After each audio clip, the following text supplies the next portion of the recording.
Hello everybody and welcome to my channel. My name is Victoria. This is Radiant Moon Tarot and we are here talking about the new moon in Aquarius. This is occurring on February 9th of 2024. This will occur at 2:58 p.m. Pacific Standard Time, 5:38 p.m. Eastern Standard Time, or if you want to calculate your own time zone, 22:58, which is 10:58 p.m. in Greenwich Mean Time.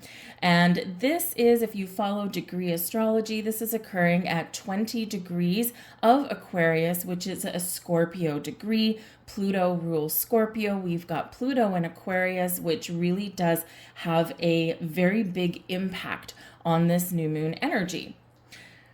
So if you are relatively new to moon cycles or to any kind of astrology or tarot whatsoever, a new moon. New moon is where we plant seeds. New moon is about introspection, connecting with ourselves. What do I really want out of life? This is where we set some intentions, set some goals.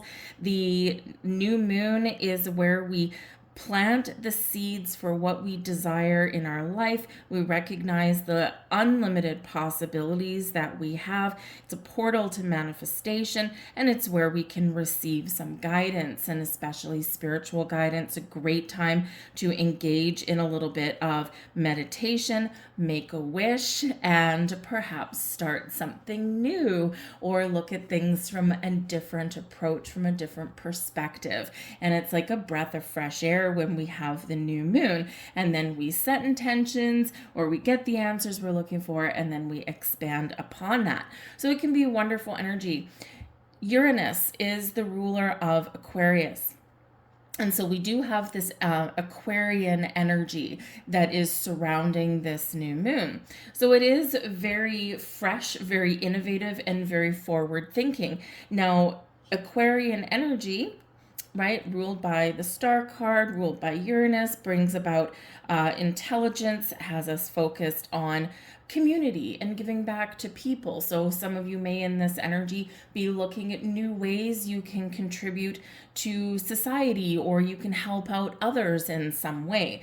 This can not only have a positive impact out in the world externally, but it also has a good energetic impact on you. Aquarius energy is very inventive, a little bit eccentric, right? A little bit weird, but is quite friendly. But yes, we do have this association with science and technology as well. So some of you are looking at maybe changing a career path, or there may be in this new moon some new announcements with some science and technology things that do come out. I mean, look, we've got AI that has just really come to the front and center. It's been around for quite a while in a lot of applications, but now it's like public use kind of thing. That is very Aquarian in its energy, and it is pretty new. And so people are both excited about it, but also Pluto energy, a little bit afraid of it, right? Because what is beneath the surface? What is, we see what's going on in front of us, but what's hiding, right? What's in the shadows? So, we've all seen some movies and stuff about AI, right? But this is certainly a period of innovation for us, right? So this Aquarian energy is really quite beautiful. Some of you may be experiencing some spiritual growth at this time, and it can be kind of fun, but we are seeing things starting to speed up. Aquarian energy does tend to be relatively fast, right? It's air sign. Air energy is quite speedy. You could be getting clarification on things with this, or you may feel like you are ready to take some steps forward to whatever you want to accomplish in your life and whatever changes you want to make.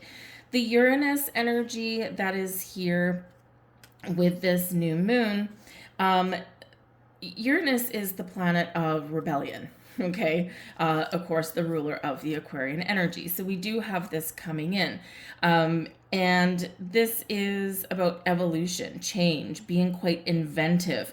But yes, it may be about rebelling against something, breaking free from the mold, breaking free from the crowd.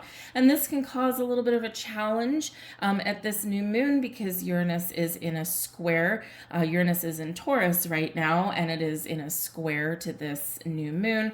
So think about some tension. Think about, finding new and innovative ways to move obstacles out of your life, right? And you could be a little bit back and forth. Could be a little bit of conflict that comes in here because we do have this aspect of, I want to set my goals. I want to do something for me. I have a vision of my future, and there may be something blocking your path. So you might need to be really quite innovative to figure out how to get around that. Uranus and Taurus, it's fixed earth energy. So think of like a giant boulder that you've got to push out of your way so you continue traveling along your path on the highway, right? So, so there is this little bit of hesitation, but I feel like once you figure out what's going on, or what you want to do, what you need to do, or what you need to change, this is a big breakout for you, breaking free of things, because Uranus also does bring liberation from things, so freedom and liberation for all. The Pluto influence here brings about your personal power to change, to grow. The new moon energy can bring new things to light. The Pluto energy can bring things out of the shadow, out of the darkness. So there could be some revelations at this new moon for you. This might be something out in the world, but this can be something that affects you directly. And it could even be you. Maybe you're, maybe you're sharing some information. Maybe you're letting people see the real you, because the Aquarian energy brings about an energy of needing to be authentic and true to yourself. Who am I? Who have I been pretending to be? So you may be really kind of taking a step back at this new moon and saying, where have I been giving my power away? Or where have I been feeling powerless? What have I been hiding? What aspects of me haven't I shown to the world, right? And we put on a different face, we put on a different mask, depending on the situations that we're in, the environments that we're in. So you are probably a slightly different person in your workplace, a slightly different person when you're at grandma's house, right? A slightly different person when you're out with your friends. And you are very encouraged in this Aquarian energy to just be you, uniquely you. So it is kind of bringing back that personal power for you.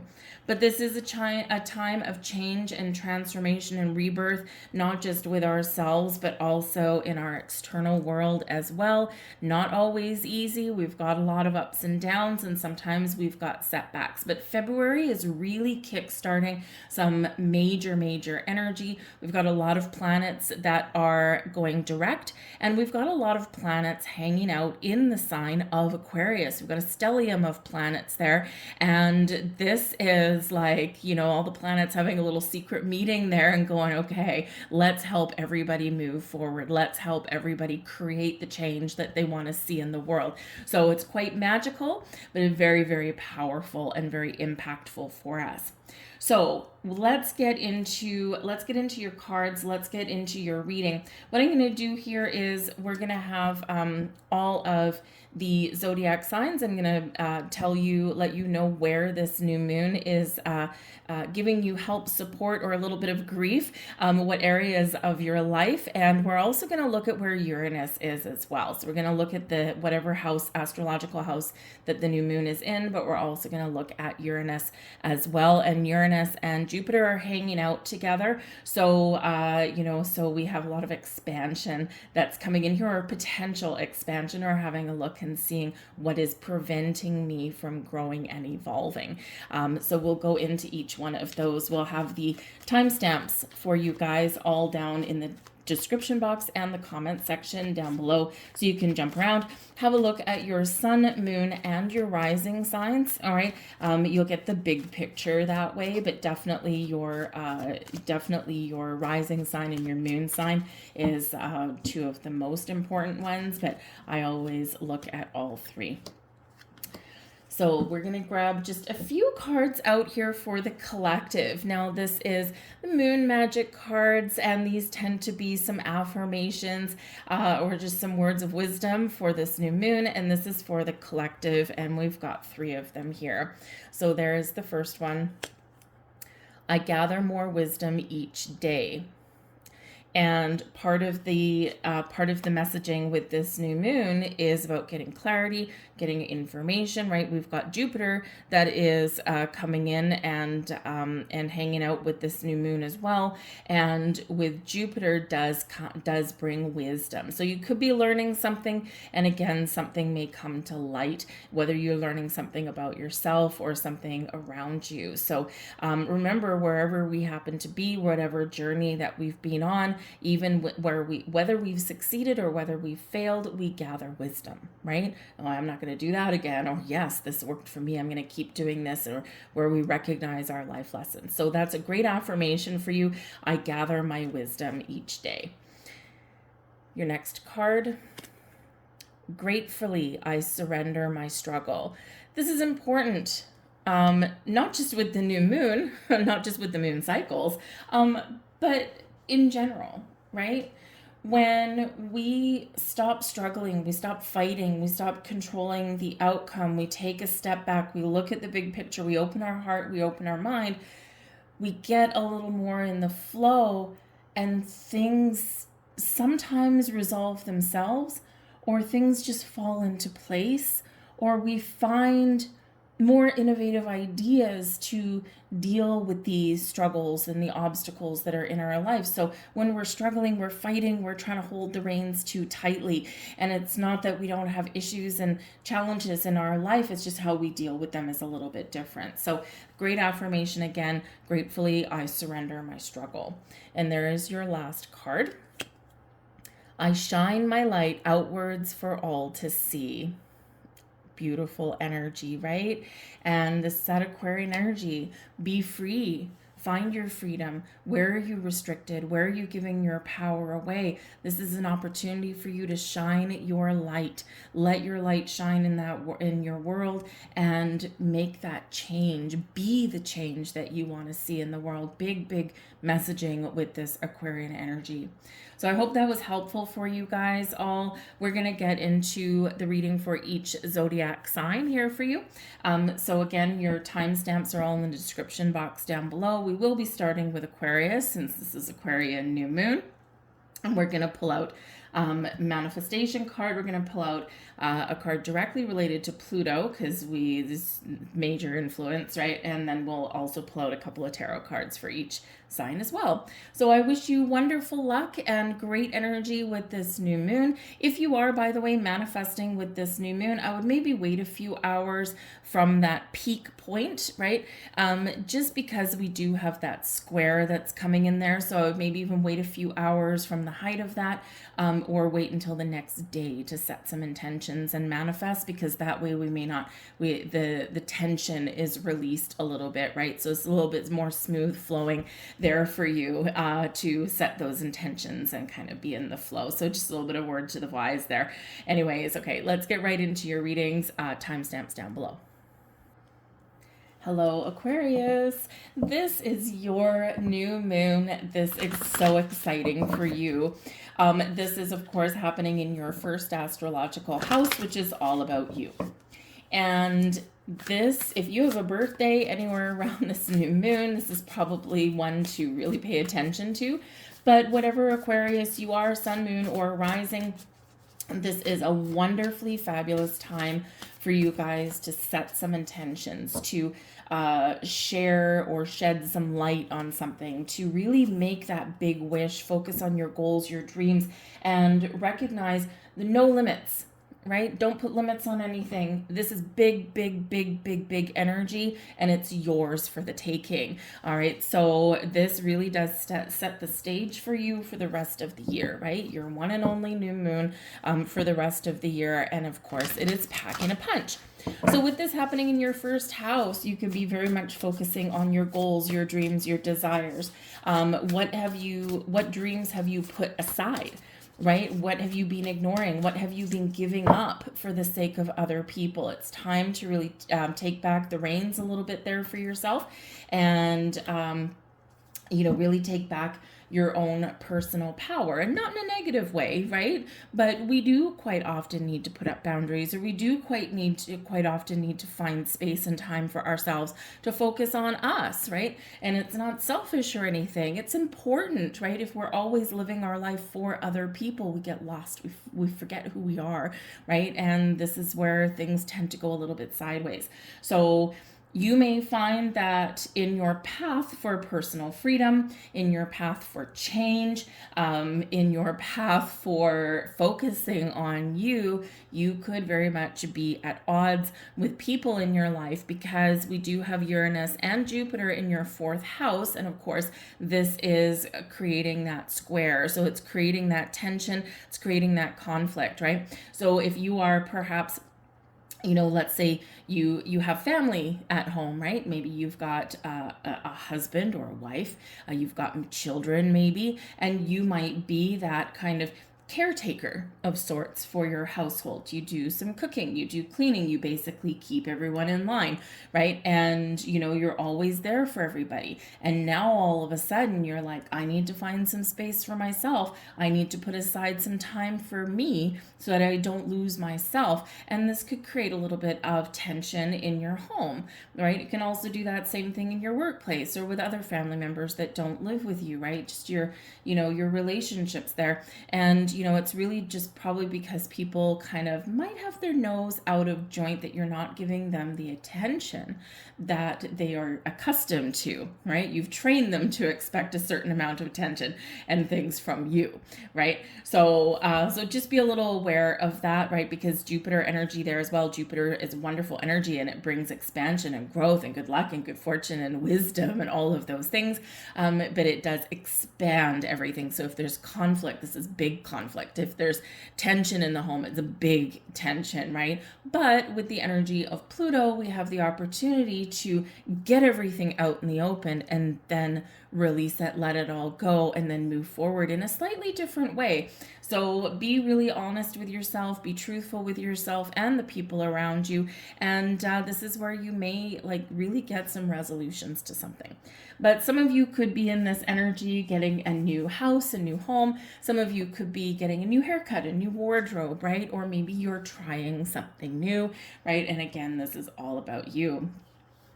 We have full moon energy here, and it's a full moon in Cancer energy, and this is let your fears dissolve. So Aquarius, sometimes, you are an incredibly innovative sign. You do like your personal freedom. You don't like being put in a cage. You don't like being, put in a corner. Ain't nobody puts Aquarius in the corner. But maybe there's things you want to change or do differently, and there's just been something holding you back. Something has a powerful hold on you, and it could be a little bit of underlying fear, right? Fear of not being there for everybody all the time. Fear of putting up some important boundaries so that you can do you. Fear of change. You are a fixed sign, and there's a lot of changes going on around you, right? All the focus is on Aquarian energy right now, and so you might be feeling quite uncomfortable, and you might just, even though you do outwardly to a lot of people look like you are the mastermind of change and all that kind of stuff, you probably tend to percolate on things for quite a while before you do anything. So it looks like you're, very much a changeable person on the outside, but internally maybe not. So have a look in your life. Where have you been going side to side? Where have you been going back and forth? Where have you not had a clear sense of direction? Where have you been waffling or wavering on something here, right? This is that there may have been something holding you back, and sometimes it is that underlying fear. So this energy will help you to release, dissolve your fears, take back your power, and instead of going side to side like a crab, right, which is Cancerian energies, back and forth, side to side, right? Crabs move sideways. We're going to move forward instead, and that's what all of these planets are doing in your sign. They're all direct here, and you are and they're all gathering, having that meeting in your sign. So, so it's time to move forward. It's time to break free, and it's time to get some freedom and liberation. So face your fears or just let them dissolve. We have the snail coming out here, and this is the Pluto energy coming in here for you. So a few different things with the snail, right? The Pluto does speak to your shadow self, or speaks to things that you need to recognize, maybe let go, or even embrace if there's things that you've forgotten. Snails do tend to move fairly slowly, right? So you could be in this energy where, again, something has been either not moving at all, or it's been moving really slowly for you. And this is a time where you need to sit there and recognize, again, what is holding me back, right? What is preventing me moving forward as fast as I want, or with the speed that I want, right? So in this energy, you might be recognizing what those blocks or obstacles are. The snail can also say, take your time. You may want to create some massive change, transformation in your life. You're looking at the future, and the future is bright for you. But the snail reminds us that even if we go at things in a slow and steady pace, we will get to where we want to get to, right? And so that is important to know, right? And so sometimes we do want things to happen very, very quickly, very, very fast, but it's not always possible, because we might miss things along the way. We miss details, or we miss opportunities, because sometimes there's a different door that opens along our path. And if we're speeding through things too quickly, we might miss it. Right? We might miss those wonderful things. So even if you are, moving forward, it feels like a snail's pace, but you still feel like you're making some progress, then keep doing what you're doing. Keep moving forward. So we need to recognize if we're going slow out of necessity, because we want to, or because something requires it, or is it because we've been kind of maybe going side to side, or we've taken one step forward and then 2 steps back, or 2 steps forward and 1 step back, right? So there could be something that's holding you back. But you are being encouraged here to drop a little bit of your protective shell, right? The Cancerian energy with the crabs have a hard shell. And the snail also has a hard shell. So it's very interesting that they both come out here for you. And so this is that protective layer that we talked about in the intro, right? Because you're being encouraged in this energy to rebel, to break out of things that, are holding you back, or situations that have been maybe making you feel like you need to pretend to be something that you're not, right? So this is a time to really be you, authentically you, to drop the shell that you've maybe formed around yourself in some way, and really let your light shine for the world, right? We all do protect ourselves, or we put ourselves in a little bit of a bubble or a vacuum sometimes, right? And this is really all about breaking down all those barriers that we may have put up, right? So let's get a couple more cards out here for you, Aquarius. I am spending a couple extra minutes with you guys because it's important, right? It's really important, new moon for you. It can be a very big catalyst that can affect your next 20 years. We've got the Page of Cups. I love this for you guys. Loving it. The Page of Cups, following your heart, your dreams. We've got the 10 of Pentacles. Wow, that is awesome energy. And we have the 2 of Pentacles here for you as well. Now, it's very interesting. The 2 of Pentacles should come up for you, because this can be about balance in your life, right? Are you forever giving yourself to other people and not making the space and time for yourself? The 2 of Pentacles, where do you need more balance in your life? You're being very encouraged to have a look at that and make the appropriate changes that just to restore balance, right? Balance is a good thing.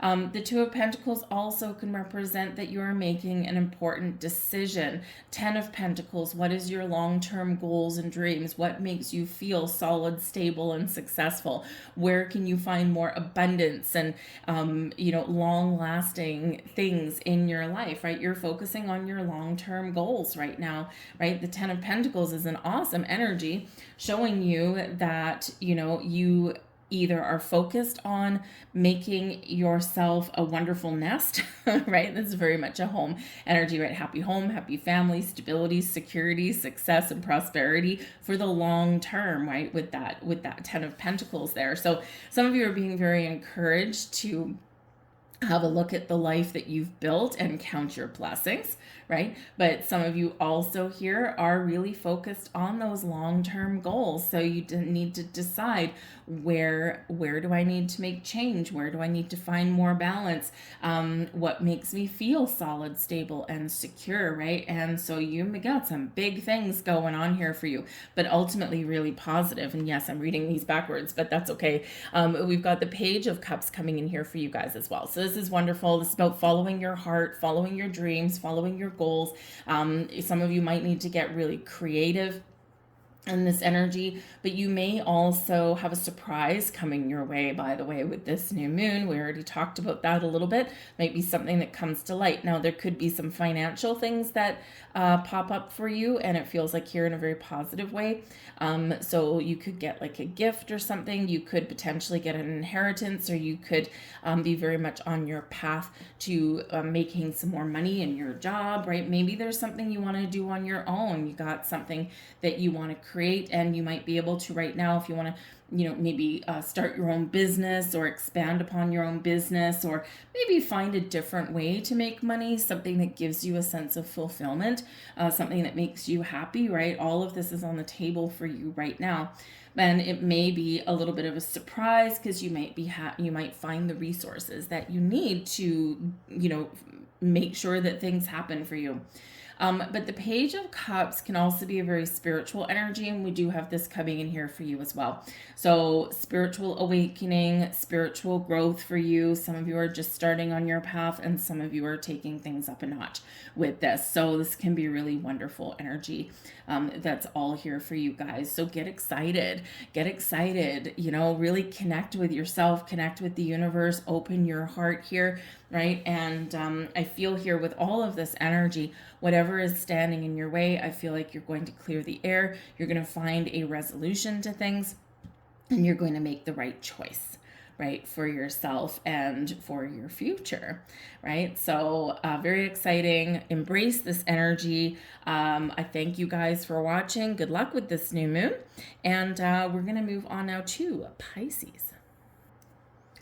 Hello there, Pisces. Welcome to your new moon in Aquarius reading. So this is happening in your 12th house. Now, you're very, very familiar with the 12th house energy. You are the 12th sign, and the 12th house is yours. This is a very quiet energy. So you might be finding yourself wanting to spend some time on your own, to find that quiet space, just to kind of, really connect with yourself, your energy. Maybe you want to squirrel yourself away and read a book, learn something perhaps, right? And so it is one of where we do kind of go into that quiet internal space on our own. The 12th house does have to do with endings. And the thing is, Pisces, you are preparing in your energy here to step into your astrological new year, right? We're stepping into Pisces season in a couple of weeks. And so this can be a really important energy for you to kind of go in that quiet space and to contemplate, what do I need to change? What is standing in my way? Where am I giving my power away? What has control over me? What do I need to put an end to? And so Pluto, the energy of Pluto, can help you clear away the past, and the Aquarian energy can really help you usher in the future. So this can be really significant here for you. Some of you are clearing out some karmic debts. This can be really wonderful for you guys. This can be where you might have some very interesting dreams. So pay attention to your dreams around this new moon, because you could get something very interesting that comes in. But pay attention not just to your nighttime dreams, but your daytime dreams as well. Our daydreams is like our little bit of visualization while we're, you know, kind of mostly awake, right? So you could be kind of, you might find your mind drifting away and you could be daydreaming about something for the future. There could be some messages in there for you, or this can be part of your key to manifesting something into your life, all right? So very spiritual energy is the 12th house as well, right? So you could be having some major spiritual growth. Pay attention, watch for the signs, all right? Repeating numbers, your dreams, like Rarity said, or just anything weird that catches your eye that you may be inclined to slough off as a coincidence, but it may not be, right? Nothing is really coincidence. Everything happens for a reason, but it requires us to kind of recognize it, right? So you could have something weird going on for yourself there. All right. But we do have Uranus and Jupiter that is opposing this new moon for you in your 3rd house. Your 3rd house has to do with your neighborhood, your social life, how you perceive things, how you see the world. This can have to do with travel. So some of you are maybe going a little bit back and forth. Maybe you're looking to move. You want to go to a different neighborhood. Perhaps you're looking at your social connections, and you may be feeling like, you know, I don't know. I don't know if I connect with people anymore. There could be some communication issues that go on. So just so you guys are aware at that, but you could be inclined to kind of change your social life up a little bit, right? And, you know, if you're not feeling connected with social groups or specific people, this might be where you are a little bit back and forth on it. Like, is it just that I don't feel connected anymore? Is it just that I don't like them anymore? Do they engage in activities that I just don't resonate with anymore, right? So you could be a little bit back and forth on whether to let something go. But you could have some communication issues around travel, okay? Or maybe if you're going to go on some vacation or some travel with a person, you could be a little bit at odds with them as to where you want to go or even when. And, you know, so communication will be the key for whatever you've got going on to resolve issues.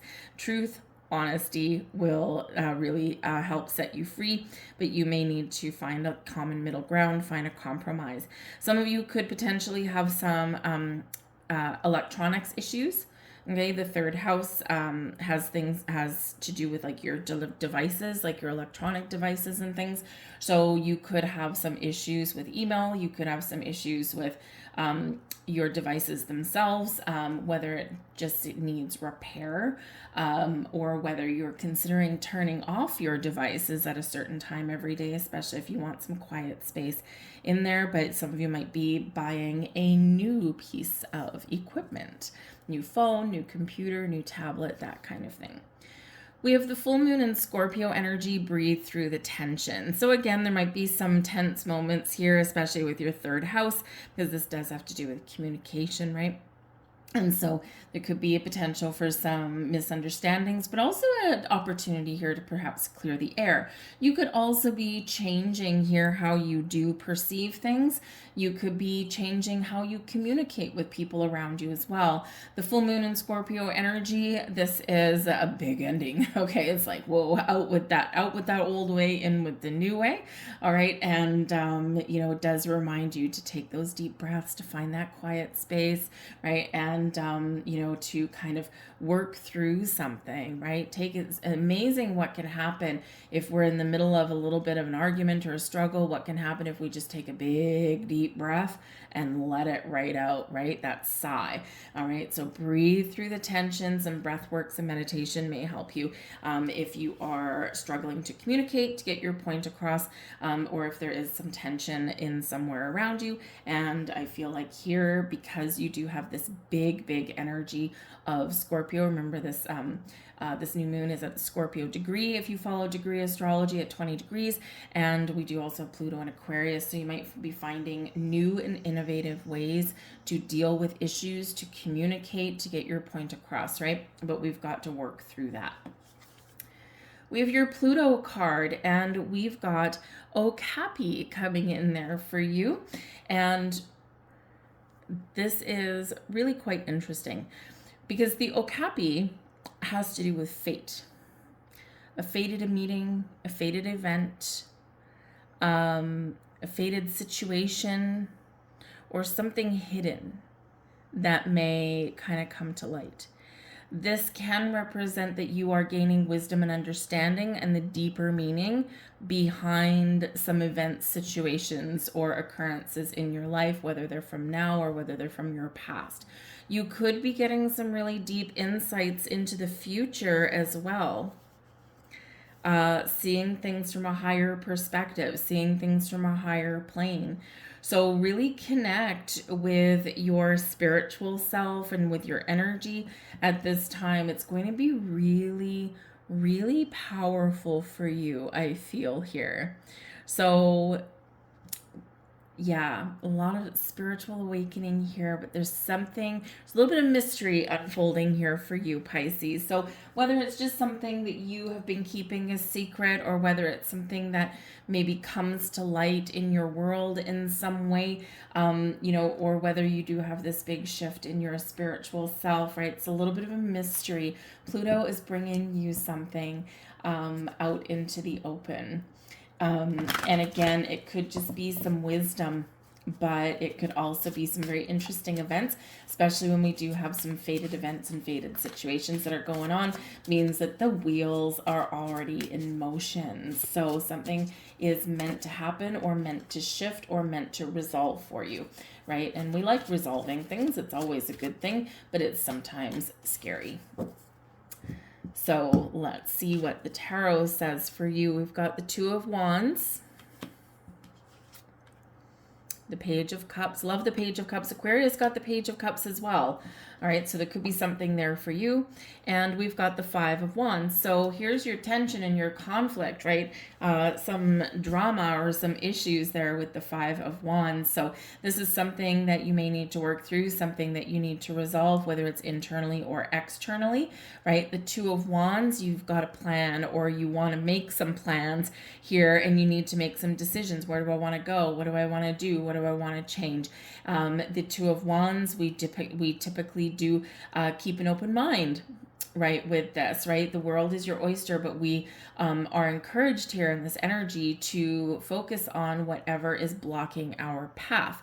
And with the Five of Wands here shows that this could be people in the present or the past, or situations that are around you that are preventing you from moving forward, or perhaps these are things that you do need to resolve or leave behind, right? The Five of Wands can bring in some drama, okay, but it can also show your willingness to change, right? And it can be very powerful. You might need to really take some action on what it is that you do want to change, or what you do want to move forward with or from. The Page of Cups can bring in some healing energy for you, but the Page of Cups can bring in this spiritual growth and awakening, some enlightenment for you. It may catch you off guard. This does bring surprises, by the way. The Page of Cups quite often is known as bringing in a whoop, we've got a surprise. Okay, so there could be some family situations that come up. Could be something in your neighborhood. There could be some neighborhood gossip or something like that comes up, or something in your social environment, right? That's that third house that's there where we've got Uranus and Jupiter. And, with Uranus there, this might be something you want to break away from. So perhaps you are not getting involved in any neighborhood gossip. You are not getting involved around any goings on around the water cooler at work, right? That kind of thing. You are staying free and clear of that, right? But the Page of Cups, yes, we can get surprises of all kinds, right? But this can be you. You're setting your sights and your goals, and you see how the Page of Cups right here has his back, or her back, turned away from, or back turned to the Five of Wands. Something here that you are letting go of because it's not working for you anymore. You are setting your sights to the future, onwards and upwards with that. And so there's some really wonderful changes going on. You're following your heart, you're following your goals, you're following your dreams, right? You want to be happy. Who doesn't? And I think that you are really looking at how you do perceive the world, and I think you've got some perspective that's changing there in a very positive way. But yes, expect the unexpected, I think, here for you guys, right? It's a very powerful energy, and of course we do have a little bit of a surprise possibly there for you.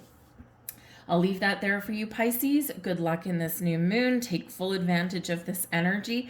All right, and we're going to move on now to Aries.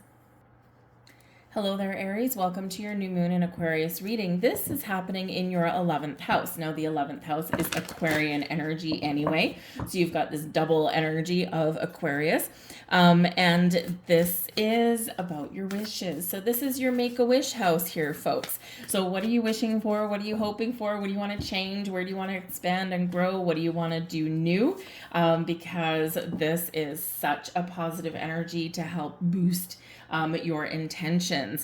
The 11th house does also have to do with the future, with giving back to others as well, right? So, you could find yourself wanting to find new ways to help others in some way.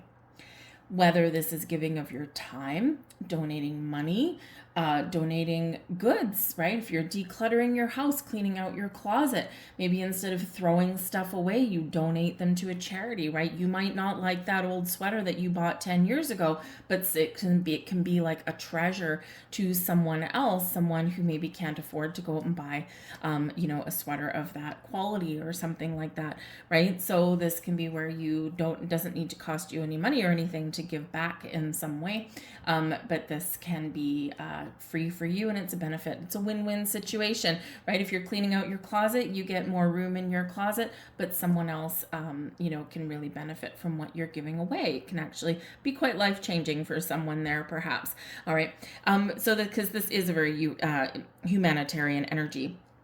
But you could also be looking at your social groups. This can be a great time for you to do some social networking, business networking possibly also, because this energy, this moon, is squaring off to Uranus in your second house. And Uranus, of course, is in Taurus right now, and your second house is your money house, ruled by Venus, and it is Taurus energy. And so it is like kind of stuck in the mud. So with this energy, you could be really having a look at your money situations, your property, what you hold value to, what you own. And you could be looking at that and going, okay, what do I need freedom from? What is blocking me from my path to success and prosperity? What am I holding on to that I no longer need, right? Where can I create a little bit more space, or what obstacles and blocks are there, right? So, so there is this sense of I need to be free of something to move forward with what I want, what I'm dreaming about, right? So there could be some issues that you're resolving around the workplace. You could be looking at how you make your money. If you feel as though there's a big boulder in your path, right? Taurus energy, right? Kind of stuck right there in that square, creating some tension or conflict. If there's tension, conflict around your workplace, you might be looking to change that, free yourself from that, right? You could very potentially just resolve some issues in your workplace, and this kind of, can really set everybody free. Or this is where you want to make some change. Do you have room for growth, or do you feel like you've hit the glass ceiling, hit that brick wall? You could also be looking at how you spend your money, right? Is there something here that is kind of got a hold on you in some way? How can you break free out of that? So have a look at anything that is hidden that you don't normally see in your day-to-day. And one of the best things to improve some of your money is have a look at your subscriptions. This is something that, over the last number of years is, people are, I'm getting rid of cable, right? I'm getting rid of cable, and I'm just gonna, I'm gonna just have Wi-Fi, and I'm gonna have my subscription services.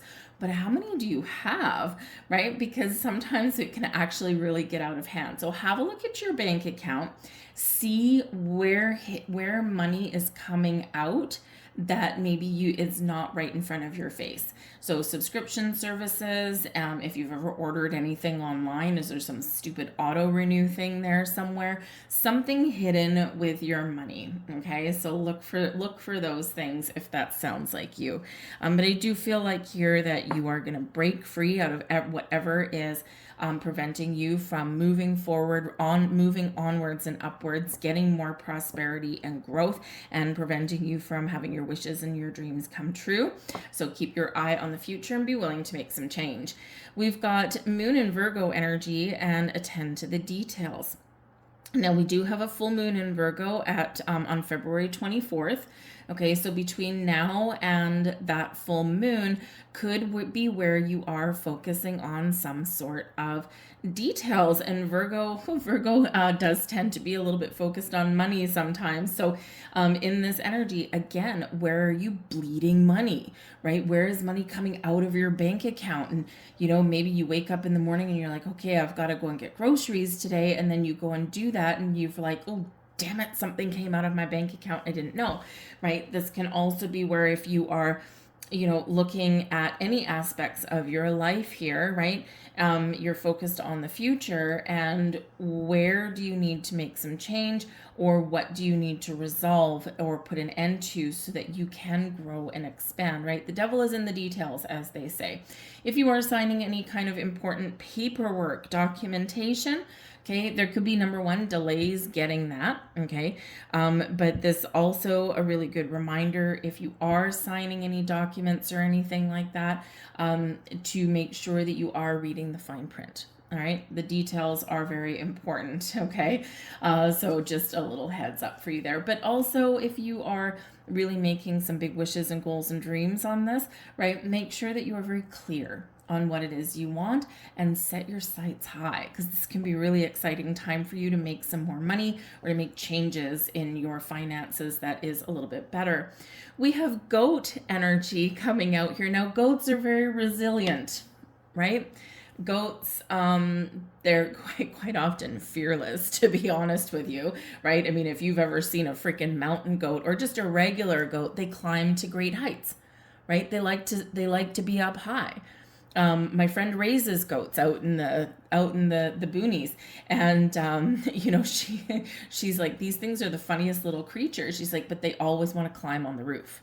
There's a number of hours away from where I live, but there's actually a store that has goats on the roof, right? They put grass on the roof and everything. They put ladders up there to the goats. So with the goat energy, you're invited here, and your Pluto is helping you to see things from a higher perspective, to look at the big picture and to set your sights high and know that you are resilient, right? That you can forge ahead. You sometimes need to battle. That's why the goats have horns.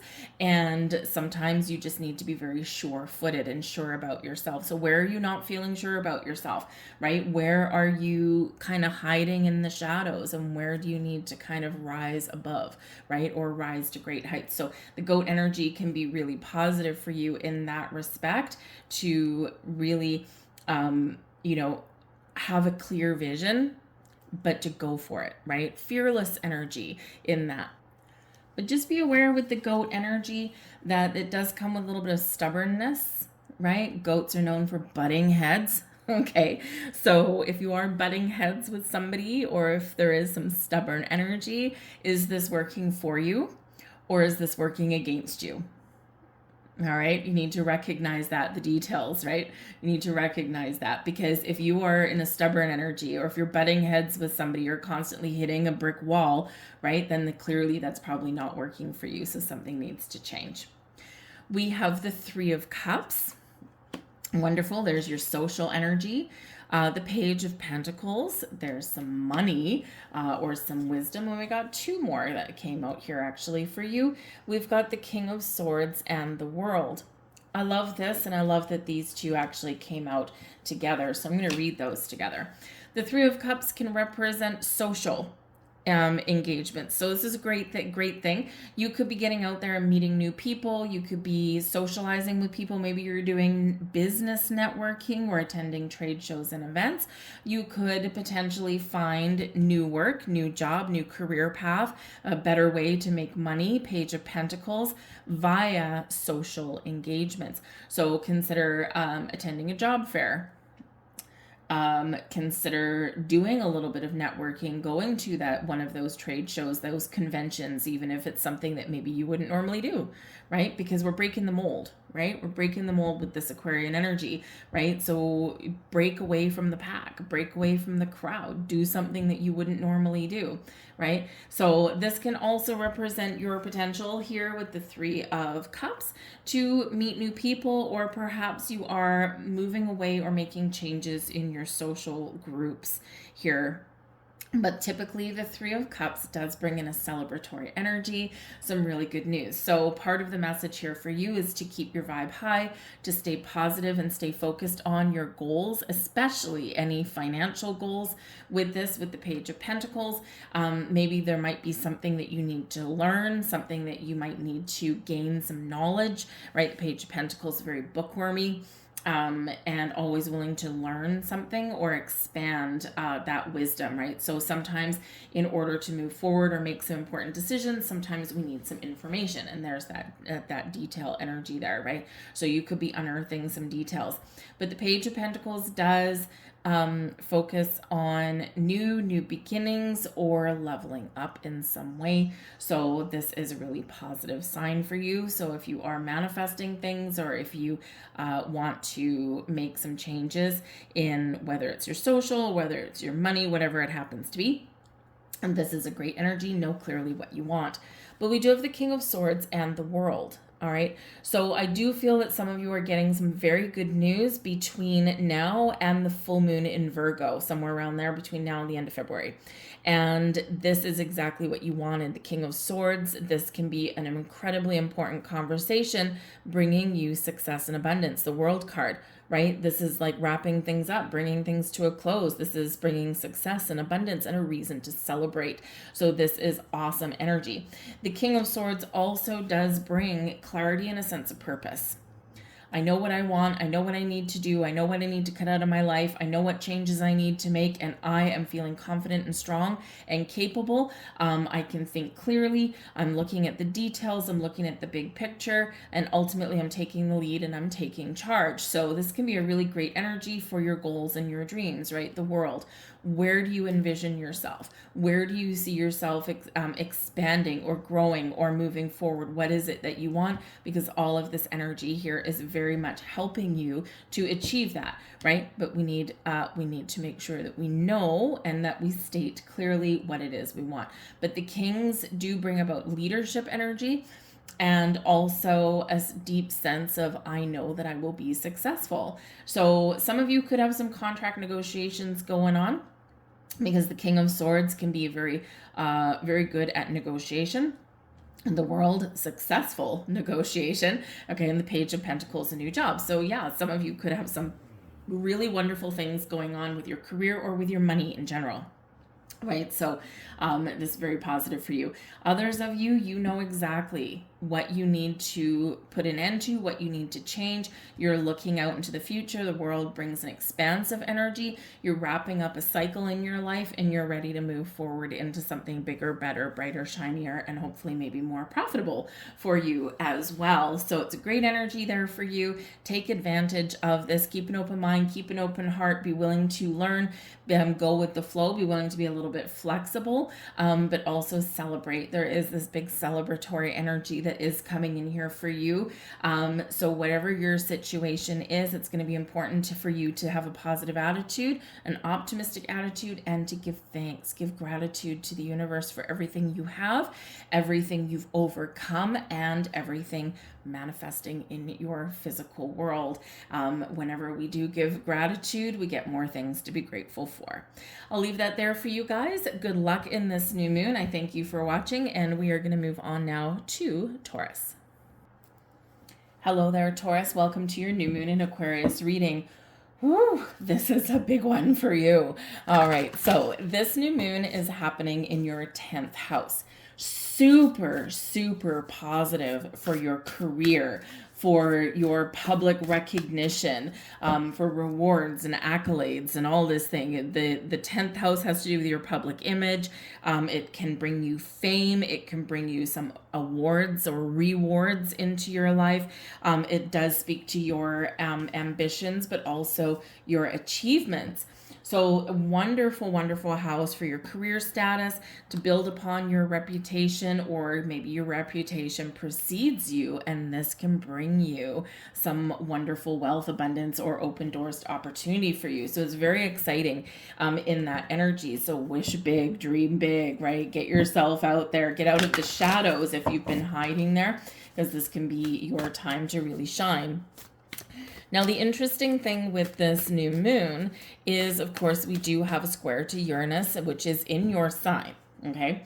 And so if you've been feeling a little bit stuck, okay, if you've been feeling like, you've been either very stubbornly clinging to something that's not working for you, or that's not giving you the growth that you're looking for, this can be where you are freeing yourself from that, right? So you're looking at, this isn't working for me. I need to break free. I'm going to spread my wings and fly. This can also be where, you have maybe just been feeling like you're buried under a rock, buried under a mountain. It's like, I'll never unearth myself. So I think this energy here is bringing you a bigger perspective, a bigger picture, and a more optimistic outlook. But you have quite the stellium of planets, and these planets are all in your first house. So super, super, super positive for you guys. All right. And actually, this is your 10th house, not your first, right? So you got all these planets in your 10th house, right? Really speaking to your career, Uranus and Jupiter in your first house, right? So your personal goals, personal dreams, all about me. What do I want? What do I want to change? What do I want to achieve, right? So all eyes are on you. But with all of these planets creating a stellium, count these. So in your 10th house, you've got the sun, the moon, okay, Venus, Mercury, Mars, and Pluto.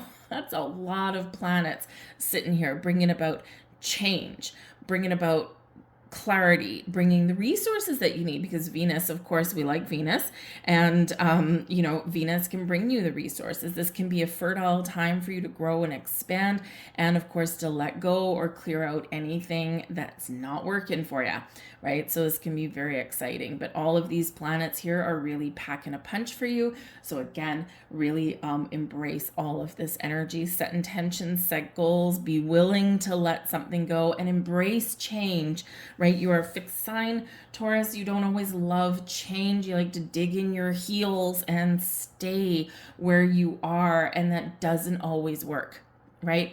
And sometimes sometimes the big catalyst for change is recognizing that we need to in some way.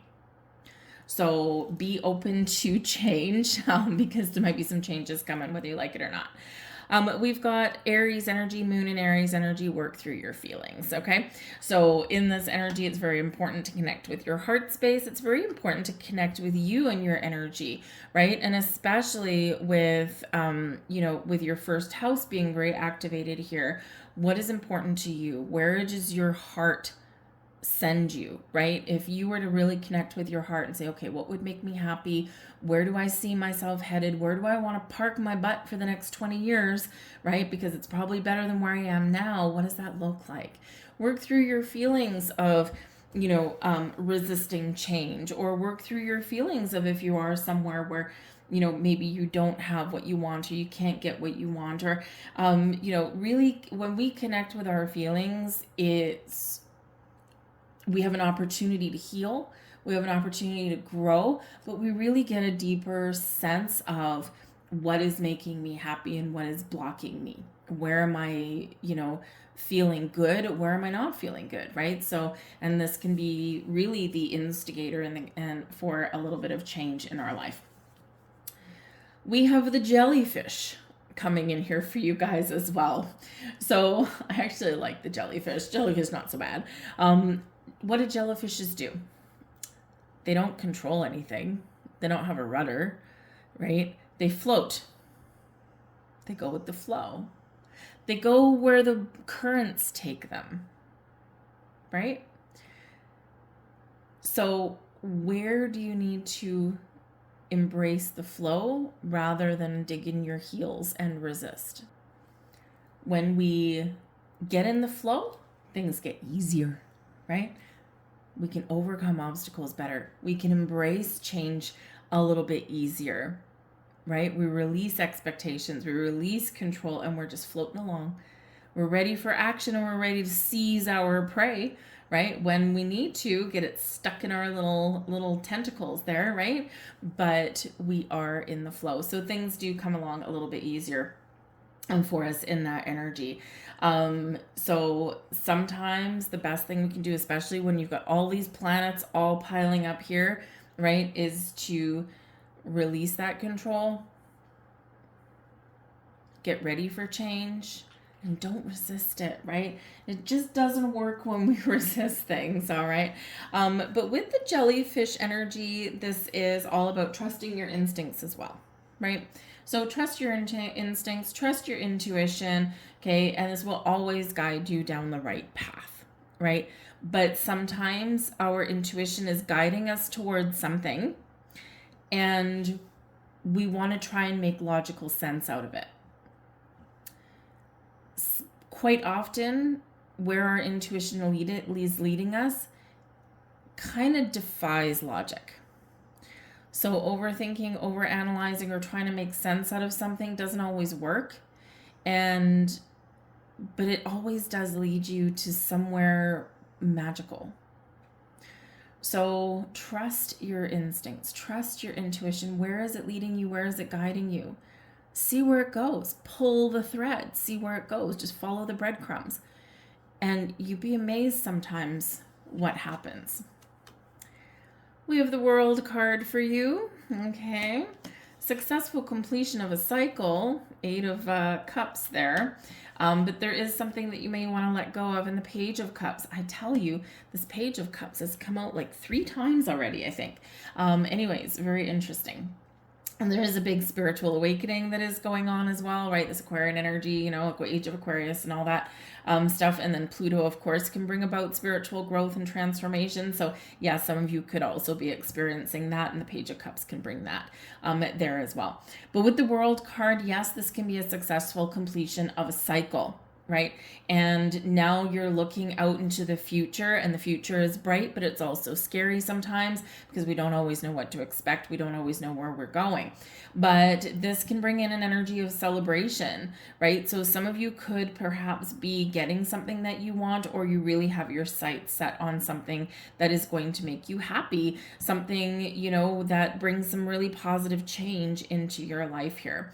But the World card can also show that perhaps there's something that you're willing to walk away from, or something that you do need to change, right?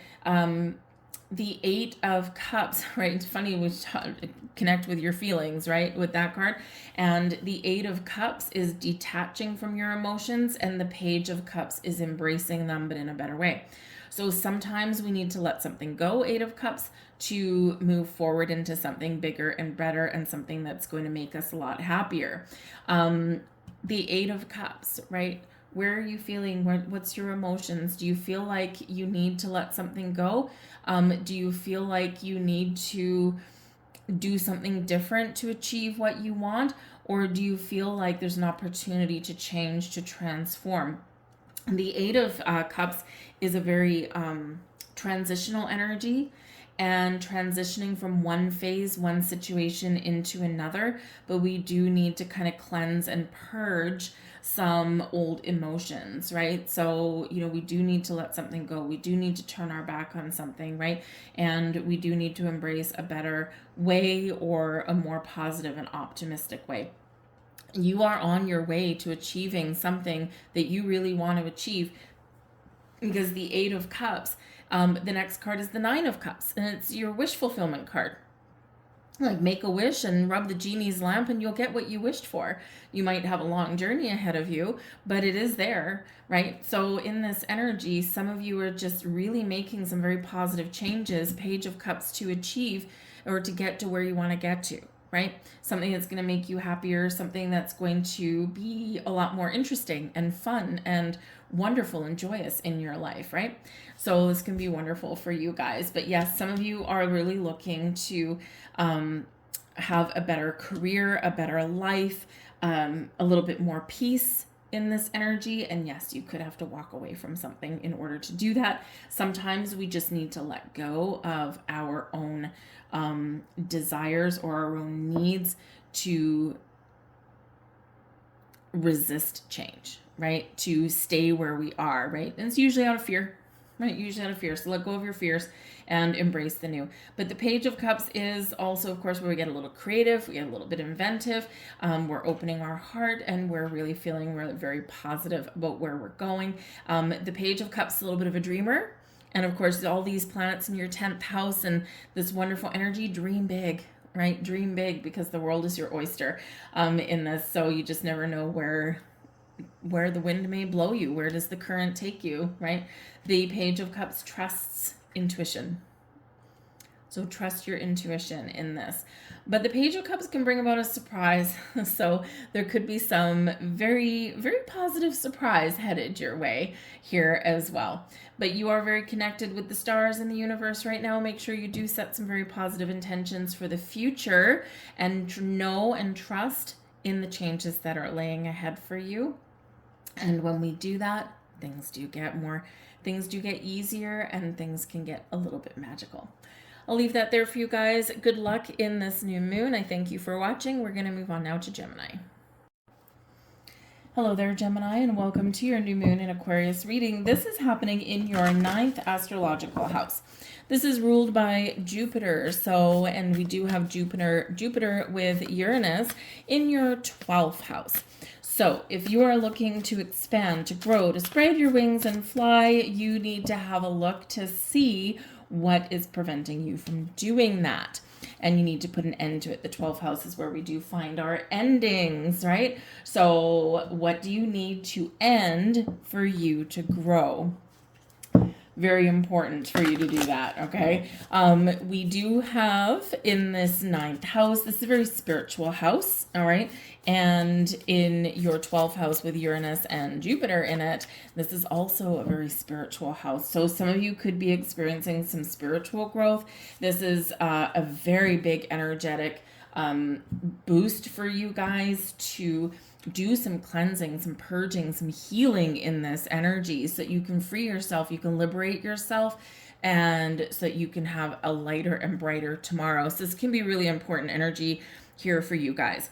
But the 9th house with your new moon and some positive things in it, the 9th house brings a focus on your spirituality or your religious views, right? So this can be where you are trying to incorporate your belief systems of tomorrow with the energies and the belief systems that you've grown up with.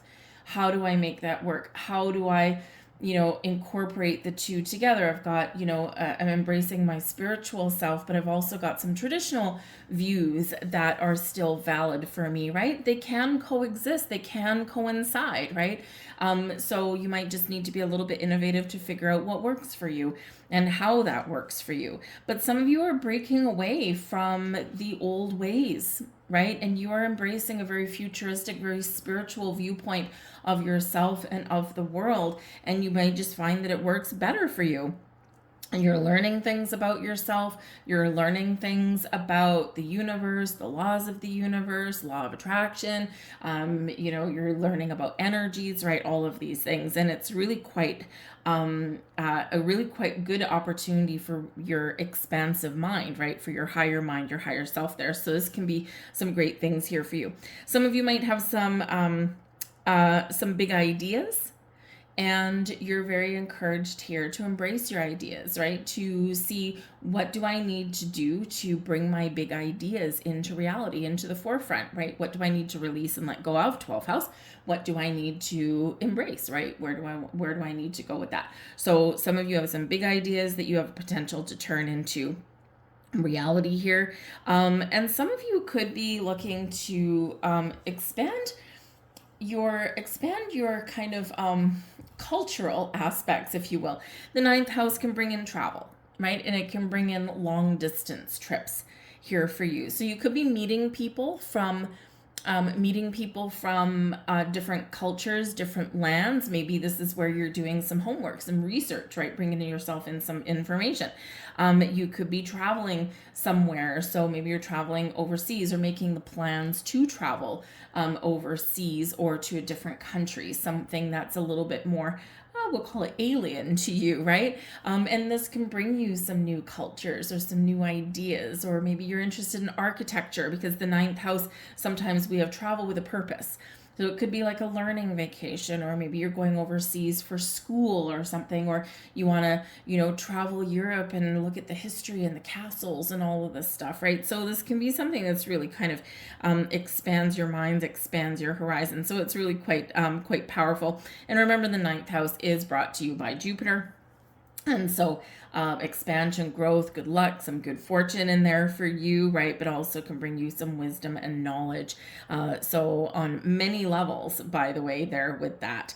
All right. But your 12th house there, where we have Uranus and where we do have Jupiter parked for you, this can be where something has been preventing you from moving forward. And this can be where you are looking to see, what do I need to put an end to? What habits do I need to put an end to? I mean, if you're looking at doing some big travel in the future, in the next 6 months or so, this can be where maybe you really do need to get a rein on your finances, right? No more going out for, coffee every single day, right? Instead, put that $10 in your piggy bank and watch it grow, because it'll grow quite quickly. So you could just be doing little small changes add up to big things, right? So you could be doing things like that. But your 12th house, this can be a very important energy for you to really have a look at your belief systems, to really have a look at your philosophies on life. And, it is a very spiritual house, right? So some meditation might be very good for you right now. Some journaling may be very good for you right now as well. And really pay attention to your dreams in this energy, because you could be having some kind of wild and crazy ones there. All right. We have worked through your feelings, and this is bringing you in some Aries energy. And so this is really quite interesting, because I think who had this card? It may have actually been Taurus. So work through your feelings. What gives you an emotional response? Is it good? Is it not good? Right? If it's good, we want to expand on that. If something in your life gives you a not so good feeling, right, then what do we need to do to let it go or to change that around for the better? Some of you are really encouraged here to really kind of go within, and what do you really believe in? When we engage in our heart space, right, this is where, our emotions really do pack a punch, right? What do I believe in? Right? What would bring me happiness and joy? What brings me pain and grief and sorrow? So in this energy, right, when we do connect, we open up our heart, we can really make some interesting progress in our life, right? Our heart is like our center point, love, emotions. This is where, we can either have blockages, right? Or we can be open and in the flow. But I feel here that there's a lot of spiritual growth going on with you. And for some of you, you might be a little bit at odds between your traditional belief systems and your kind of new age ones, which actually really aren't that new, to be honest with you. Some of our new age philosophies have actually been around for centuries. It's just that we've lost it, right? We've lost it and we've been detached from it, right? So really, for some of you, you're just coming home, right, in this energy, but you're just kind of trying to reconcile some of those things, right? So this can be a really big focus for you, and this can be a point of healing and growth for you there in that energy. But whatever your situation is, make sure that you are connected with your heart and your feelings. Now we have goat energy coming out here for you. This is the second time I've gotten this card. This is a message from Pluto. Goats are resilient. They're sure-footed. They like to look at things from a high perspective, right? It's impossible to keep goats on the ground. They like to climb, right? So this is saying to you here, move forward and be sure in yourself, be confident in yourself, and know that wherever you put your foot forward is where you're meant to put your foot forward, right? The goats don't put a foot down and then second guess it, right? They're just do. If they slip, they just kind of come right back up. If you've ever seen a goat climbing a cliff or something like that, it's like, oh, it's like heart-wrenching, right? And it's kind of scary, but they're not scared. They're just do, go along, right? They hit a pebble, right? They just put their foot back up. So you're being encouraged to, to embrace that energy. Now, the goat energy is also stubborn. So again, okay, where are you stuck, right? And in your 12th house, you've got an extra energetic boost to recognize what is keeping you stuck, what is keeping you closed off, what is preventing you from achieving growth or change that you want, okay? And recognize where you're maybe clinging stubbornly to something out of a sense of obligation or out of a sense of guilt, right? And, sometimes we need to be stubborn to power through struggles and things, but sometimes that stubbornness can maybe not serve us so well. So you're invited to go under your shadow side and figure that out. But the goat can bring about some fertility and growth for us here as well. So this can be a really positive, really powerful energy for you. The goat energy out of this particular deck is actually the very first card, and the Aries energy is the first card. So you're being very encouraged to take action, to take initiative, to start something new, and to get the ball rolling, right? Nothing is going to happen unless you take a step, unless you take some sort of action and initiative, right? So get started, all right? And believe in yourself, right? The goats always believe in themselves, all right? So let's get a few more cards out here for you. Thank you. Woo, thank you very much. And one more. Thank you very much. Oh, we got a twofer. Fair enough. All right, so what do we have here? We've got the Lovers card coming out here for you, Gemini. This is your card. All right. What do you want? What do you want? Where do you want to go? Focus on you. Focus on your goals. Focus on your dreams. You have the ability to make anything happen. The Lovers card is about choice as well. So yes, it's your card, right? This is also about choice. What choices are you making? What are you keeping? What are you letting go of? What do you want to do new? What do you want to change, right? So this is all very important for you to connect with your higher self. Lovers card, connection with a higher self, all right? To be very clear on what sense of direction that you want to go in and how to make that happen, right? So the Lovers card can also focus on partnerships. So again, I feel like some of you are perhaps at some point in the next 6 months may meet somebody new, and this person could come from a foreign land or from far away, right? So this can be someone that moves to your city. Maybe this is someone that's visiting your city, right? Or someone who may come from a different cultural background as you. And there's a potential for a good friendship or even a romantic partnership there, possibly even a business partnership. So this is really quite interesting for you guys in this. But the Lovers card, balance and harmony, bringing things together, bringing people together, and making sure that you are making the right choice for yourself. Lovers card really connects with your heart and also with your mind, right? They do work in conjunction with each other, hopefully most of the time. Now we do have the Five of Pentacles. Okay, so there is something here in your world that's causing you a little bit of grief. It's causing you some blocks, all right, and it's really kind of got you a little bit stuck in a rut. So it's important when we have the Five of Pentacles to know that we can turn things around a little bit, right? But this is a kind of a lack energy, right? Like, I don't have this, I can't achieve this, I'll never find this, right? I've had losses, right? And now I don't even know how to dig myself out of a hole. So this is showing you here that, you know, there is a way to turn things around, or there is a potential there for the future, but it requires you to change your outlook, change your perspective, to change your energy, requires you to really look within and say, okay, where am I being stubborn? The Five of Pentacles, it can be a stubborn energy because there is help and resources right here with these pentacles in the cathedral window, and this person here ain't seeing it. They're not looking at it. They refuse to ask for it, right? Or they refuse to embrace it, right? Because sometimes we have the resources we need, but we need to ask, or we need to let someone know that we're struggling, right? So this can be a very stubborn energy. And where did we say that? With the goat. Okay, so just recognize where there is this little bit of stubbornness, or that I'm digging my heels in, right? Because there is better energy ahead. Now, it's important that the Five of Pentacles has come up with the new moon, because this can be an opportunity to recognize your attitude or viewpoint, right? Remember, when we are manifesting things in our world, we're planting the seeds of intention, we're creating change, we want to focus on positivity and abundance. We do not want to focus on negativity or lack, or the things we don't want. Why are you going to waste your energy, right, focusing on things you don't want? Focus on the things that you want, and you'll be amazed how your life changes.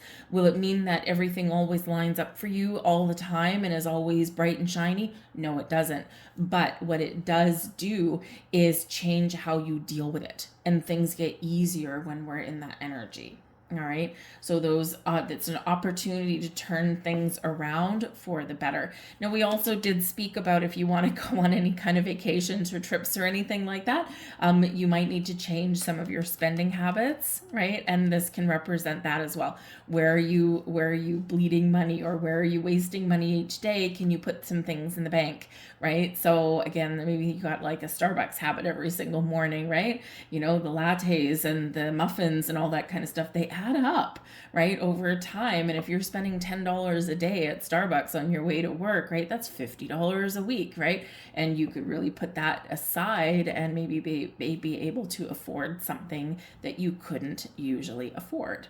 But I do feel if you are in an energy, or if you are in situations where you just don't have enough, maybe don't have enough money, don't have enough opportunities, right? That kind of thing. I think here that you're going to really just take a step back in this energy and have a look and say, how can I change that? What do I need to do? What do I need to start? What initiative or action do I need to take to change that? Remember, we have the goat, which is card number 1 out of this deck, and we've got Aries energy. Beginning, take that initiative. We do have the Two of Swords here. Two of Swords shows that there is a need to find balance somewhere, but is also showing that there might be some confusion or some doubt. You might need to make an important decision about things in your life to make sure that you're very clear. You've got a sense of purpose here, and this is where you can turn things around. So if you're not sure what you want, or if there's like an inner battle going on, this is where something is probably going to come to light for you, and you're going to recognize that. But we do have the Knight of Wands here. So taking initiative, taking action, moving forward, leaving something behind, getting excited about the future. You're on a quest, you're on a mission with this energy. So you really do have this extra energetic boost here to help you turn things around, get things back on track, and achieve a goal, right? So we just need to deal with the stuff in the middle. I'll leave that there for you, Gemini. I hope there was something here for you, and I really do wish you some good luck in this new moon. Very powerful opportunities for change. All right, so I thank you for watching. We're going to move on to Cancer. Hello there, Cancer. Welcome to your new moon in Aquarius reading. So this is happening in your 8th astrological house, which is ruled by Pluto. So Pluto in Aquarius can be incredibly beneficial for you, and probably has a very significant impact on you, on changes you want to make in your life, on healing perhaps, and maybe even having a sense of renewal. So you could possibly get second chances with this moon, but it's a great opportunity for you to really have a look at the future, embrace the future, and really kind of being willing, shall we say, to make the changes that you need to make. So great energy there for you. Now, with your 8th astrological house, there could be something potentially secret that comes to light, okay? Or perhaps you're gaining insights and a revelation with this, right? Because Pluto goes to the darkness, goes to the shadows, goes to the underworld, if you will, and brings something back, right? And so if you needed clarity on anything, if you're looking for some answers, then this is where you might get that. But I feel like there could also be something that either you have been hiding from the world, something you have been keeping secret, or someone may bring you something that they have been keeping. So there could be some very interesting things going on. Now, the 8th house does have to do with birth, death, transformation, right? A little bit of a mystery there for you in some cases as well. But it also has to do with inheritances, right? Loans. And with this being a new moon, some of you could be either taking out a new loan, especially if you share any assets or finances with another person, right? So this might be where you're buying a house, moving to a different neighborhood, that kind of thing. And this can be something that you've been waiting for a while, and something that you've been really wishing and hoping for, right? So something that can be really quite positive for you. This can also be where instead of taking out a loan, right, maybe you're paying off a loan and now you've got financial freedom, right? Because now it's like, oh, I'm so glad to have that monkey off my back. So this can be really positive for you in that respect as well. Be a little bit aware with the 8th house and with a little bit of the secretive energy here, that there could be something in regards to money that either you or someone around you is hiding. This can be some hidden debt, possibly, like credit cards, that kind of thing, right? So, just be a little bit aware of that. So if you are having any conversations with anyone in your life about money and resources that you do share, this might be where you really do need to be very honest and very open with each other, and maybe even need to resolve something, right? Okay, how do we fix this? How do we let this thing go? But the 8th house also does have to do with, yes, the occult, things that are hidden, also your spiritual self as well. So some of you could be experiencing some spiritual growth. But the Uranus energy is in your 11th house. And this is kind of the squaring off this tense energy. Your 11th house does have to do with your wishes, your goals, your dreams, but it's also something that you need to free yourself up from now that affects your future. So we really do need to look and see where maybe we do need to break free, break the mold, right? Or find a little bit of freedom. We have here the 4 of Swords. Okay, 4 of Swords, not too shabby. All right, we've got the 9 of Pentacles, even better. We have where are we? The 7 of Wands in reverse, okay? And we have the Chariot. All right, so there's something here that is already in motion for you, and you may feel powerless to stop it, okay? Because the Chariot card is one of destiny, right? And yes, this can be where the stars are aligning for you, where your actions are really paying off at this time, right? Where everything is wonderful, but this shows that, this is something beyond your power, beyond your control, right? Because the wheels have already been set in motion. So again, you might have something really positive that comes out of this, considering we've got the 9 of Pentacles there, which is excellent, right? Nice wrapping things up. This is where we're feeling like, oh, I'm feeling in the lap of luxury. I can treat myself to something nice. This is a sense of accomplishment, right? And it brings you success, abundance. And the 4 of Swords we do have here, which can bring you some peace, inner peace, outer peace, right? Peace of mind. And it can be really quite wonderful. But in the 7 of Wands in reverse, this can show like a sense of being a little bit powerless, right? To stop something or to change something, right? And this can be a positive thing with the Chariot card, right? So something is full speed ahead and something is manifesting in your world either now or within the next 6 months. And know that once you set those wheels in motion, it's unstoppable, right? So it's a really great energy there for some of you, but I do feel that some of you do have something coming to fruition somewhere around now. Usually it's the full moons that bring things to fruition, but I just get this sense that there may be something really positive for some of you that does catch you off guard, catches you by surprise, and it's something that maybe you really do want, and something that's really, really wonderful, right? It's just out of your hands in some way. So it's very, very interesting. It's a little bit of mystery there, but it maybe have to do with your money. Probably has to do with your money. Maybe it's just maybe it's just that you're resolving something internally, but I do feel like maybe you've got some sort of surprise there. So heads up there for that. A little bit of magic in the air perhaps for you. But I also do feel here in this energy, there is a big message. Meditate, connect with your higher self, Four of Swords. Think big, wish big with your Nine of Pentacles, right? What do you want? What makes you feel successful, abundant?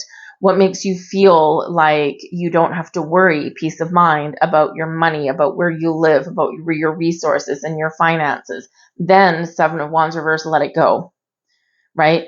Connect, set your intentions, trust yourself, trust the universe, be confident, let it go, and let destiny take control. Let destiny take charge and move you forward, and be open, be in the flow, be ready to take some sort of action, but just trust in the process. So it's a big message there for you guys, right? This moon is really, really powerful for you, and can bring about some wonderfully big positive changes. But it lets a little bit of word of warning here as well, is that yes, the Seven of Wands in reverse, and we do have the Nine of Pentacles here. It can be that there might be something that you do need to resolve, especially if you share any money with someone else, right? And this is where someone may not necessarily be in control of their finances. So we need to regain control. We need to deal with some sort of issue that is up there, right? So maybe someone's letting their guard down. You might be letting your guard down, but you may just be dealing with things and talking about them and getting them in the open. Now, the Chariot card is your card here, Cancer. Okay, so it's all about you, your goals, your dreams, your desires moving forward, right? Stars are aligning for you. This is wonderful, propelling you forward in a very positive direction towards success, whatever that does look like to you. This brings you growth, and this brings you some wonderful vibes. So the universe is very supportive of whatever it is that you're dreaming about, whatever it is you're wishing about. Let go of the resistance, stay in the flow, and let the magic happen. So really wonderful energy that is coming in there for you guys. All right. The Chariot does represent movement. And it also can represent a vehicle. So again, there could be something here where where you are either paying off a loan, it might be a car loan, or you are taking out one because you have to, because something broke, okay, and you're like, oh my God, I'm just going to get a new car, right? Because this brings you peace of mind.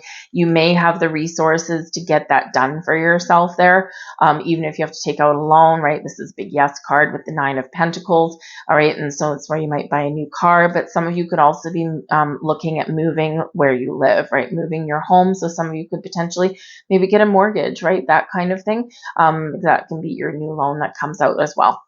We have full moon in Leo energy. Go wild and crazy. Follow your dreams, follow your goals, be courageous, be brave, and trust in your instincts with this message. Really, with this energy, anything goes, right? Anything goes. Let your freak flag fly. All right. Trust yourself. Move forward, make change, whatever it is you want, wish big, dream big, and trust that it will happen. Some of you, because this is full moon in Leo energy, and we did just have the full moon in Leo on, I think it was the 24th or 25th of January, I think it was. This can be where something is finally falling into place for you, right? So something's coming to fruition for you in this time frame, in this period here. So this is really awesome. But the Leo energy is about embracing your true self. This is about letting yourself shine. This is about really connecting with yourself, following your goals, your dreams, being passionate, and being really confident that you can do whatever it is that you want to do. So, just let your inhibitions, let go of inhibitions and doubts, and just go for it. Big go for it energy. We also have the Tapir coming in here for you guys as well. And this is out of the Pluto deck, right? So this is all about the shadow energy. And this does bring an energy of helping other people, giving back to people.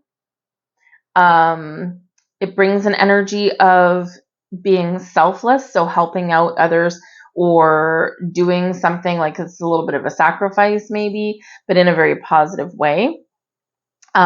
With the Seven of Wands in reverse here, this can be where you might need to let your guard down a little bit, okay? Or you need to allow someone even to help you, right? In some way, all right? But I do feel like some of you here, and it's very Aquarian in its energy, right? Giving back to others. How can I be of service to others? How can I, help out other people, right? Because you ultimately do get rewards for that. It's not why we help other people necessarily or why we give back to our community, or anything, but that is actually the end result, right? We feel better. We get, our energy flows a little bit better. So you're encouraged in this energy to have a look to see where you can assist, where you can help, and maybe even in this energy to, face problems and issues, especially if there's anything to do with another person, instead of a butting head energy or having your guard up, right? Look and say, okay, how can we help each other through this, right? Rather than, having those fights and arguments and, kind of that stubborn energy or accusations. Say, okay, we have an issue, we have a challenge, we've got something we need to deal with. Let's sit down, let's talk it out, let's figure out how can we move forward? How can we do this? So this can be, it might not be easy, especially if someone's been hiding like money or hiding debt or something like that. So it's not always easy to keep your cool, right? Because we do want to kind of come out with like, our fist clench and all that, but that's not going to resolve anything, right? So instead, take that back seat, let your guard down. How can we resolve this? How can we help this? How can we move through this, right? And maybe you have like a better way of doing things than maybe someone else does. Money does tend to be a little bit of an issue between people sometimes, and people can get very heated, right? Or people can get embarrassed as well about money issues also. So you might be able to help or assist in some way and get a resolution. All right, so just saying for that. I'm going to leave that there for you guys. I hope there was something here for you. If so, please like, share, subscribe. I hope you have a wonderful new moon. We're going to move on now to Leo. Hello there, Leo, and welcome to your new moon in Aquarius reading. So, Leo, this new moon is happening in your 7th astrological house, which is all about your relationships, ruled by Venus, and brings in a Libran energy. So, what kind of relationships do you have in your life right now? You might be meeting new people. You might be entering the next stage of development in a relationship, a higher level of commitment, that kind of thing. But you might really be focused on balance, fairness, and equality within those relationships. So you could be having a really good look at your friendships, your romantic partnerships, and your business partnerships in this energy as well. Is everything balanced and fair? If it's not, can it be fixed? Right? And if not, then perhaps it is like, you might be like, okay, I'm ready to throw in the towel then. I'm ready for something brand new, hence the new moon.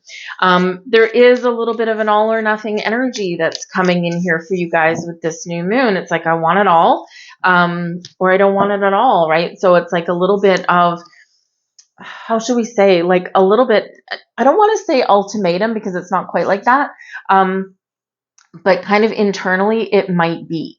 So if you've got business partnerships, right? So let's say your workplace, because we do have Uranus and Jupiter in your 10th house. And this really does have to do with your public image, your reputation, your ambitions, achievements, and your career, right? It can really, really be impacted and really highlighted at this new moon for you. And because this career path energy is squaring off with your relationships, there could be something in your workplace, in your career path, where I want an honest day's work for an honest day pay, or I'm out of here. Right? I want a honest, balanced, fair commitment in my romantic partnerships, or we're done, right? That kind of thing. It's like, I really, it's one of those things where this is what I want. And if I don't get what I want, I'm willing to change my situation, whatever that takes. So it is kind of, I wouldn't really say a stubborn energy, but it is one of really really taking back your personal power. So if you've been feeling powerless, or if things have not been lining up the way that you want them to, you're going to probably be having a really good look. Can I do something new? Can we find compromise? Can we move forward? Can we take this up a notch? Can we change this situation for the better? If not, then maybe this is where some endings may come in for you, right? With Pluto and Aquarius, you're taking your power back. Right? And it's not a bad thing, but it might be a challenging thing. I feel like here in this energy, if any of you are single at this time, you feel you're really confident in yourself, and you might be in this energy where, you know, you're setting intentions to meet someone new, or you might actually be meeting someone new at this time. You know, you're kind of in the spotlight a little bit, right? People are looking at you, but I do feel here that if you are looking for love and romance, there's no compromise here. And if you are looking for, you know, a long-term commitment, something solid, something stable, you want to start a family, you want to have children, you want to grow old together, all that kind of thing, I don't feel like I don't feel you're going to settle for second best in this energy. If you're looking for a relationship where maybe you've already had children and all of this stuff, right? And you just want someone to grow old with, you want to be like with your bestie, and you want to, you know, travel the world, and you want to have that companionship, and, you know, an honest relationship, then I feel like you're not going to settle for someone that wants something different, or isn't willing to, you know, isn't really part of that plan that you've got. So it's kind of like this all or nothing energy. So, which is actually, you know, really important for planting seeds of intention, right? Because you know clearly what you want, and you're confident in yourself that you can find it, or you're good, right? So, you know, we do quite often,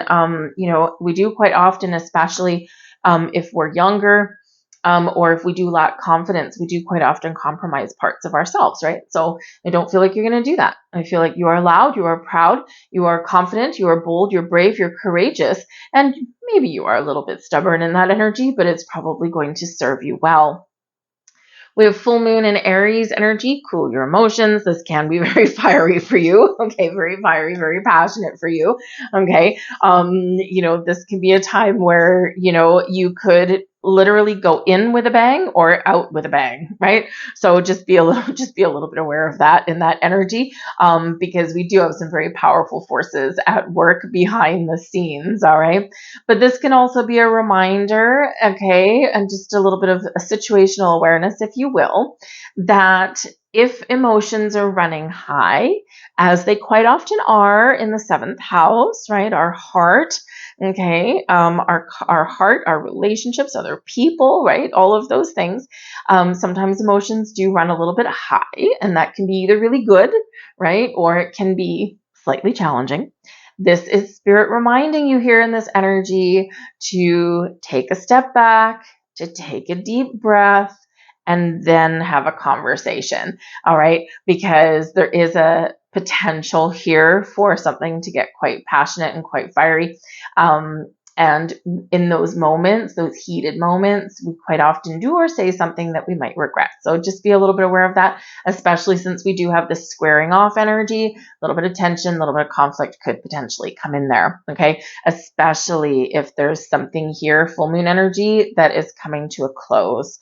All right. So just be very aware of that. Also, if you're trying to resolve issues as well, right? Sometimes we need to hash things out. We need to have a little bit of an argument to clear the air, right? And so this is, again, reminding you that before you come out blazing, right, just take a couple of deep breaths, and you will typically avoid saying something that can't be unsaid.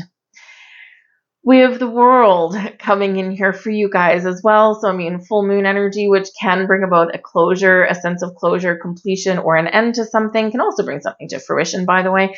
And the world card, which can also represent a successful completion of a cycle, getting closure, or opening up your mind, opening up your heart to expand and move forward into the future. So you're all in a little bit of a different place right now. And sometimes the seventh house can get a little bit messy. and sometimes it can get really exciting, right? So the world, right? Some of you are getting that closure, bringing things to an end, right? Because you're ready for something better, you're ready for something new, or you're ready to find freedom, right? Remember, this new moon brings freedom as well. But I do feel like here with the world energy here, the world is your oyster. You've got unlimited potential, unlimited opportunities here. Keep an open mind, keep an open heart. It's a very expansive energy here for you guys, okay? And this can be the key to success, and it's also part of the key to manifestation in that as well, right? So forge forward into the next stage of something, because for some of you, this is onwards and upwards, right? This is taking that next step, taking that leap, right? And for others of you, it's maybe going into something, setting the stage, setting some intentions for something brand shiny new. You don't know where it's going to take you. You've got the best hopes for the future, and all you need to do is take that first step. We've got Aries energy there for you, initiating something, initiating action, taking that next step forward or that first step forward to get the ball rolling. We have the Death card. Very interesting. We also have the King of Pentacles, and we have the Eight of Swords. Face your fears. All right. Face your fears. There's change afoot for you. The Death card here is Pluto energy, Scorpio energy. So remember this Aquarian new moon, if you follow degree astrology, 20 degrees, which is a Scorpio degree, Scorpio energy with Death card, which is also Pluto. All right. So there could be something that comes to light for you. There could be something that comes to an end. There could be those new beginnings. And of course, endings do sometimes lead to new beginnings.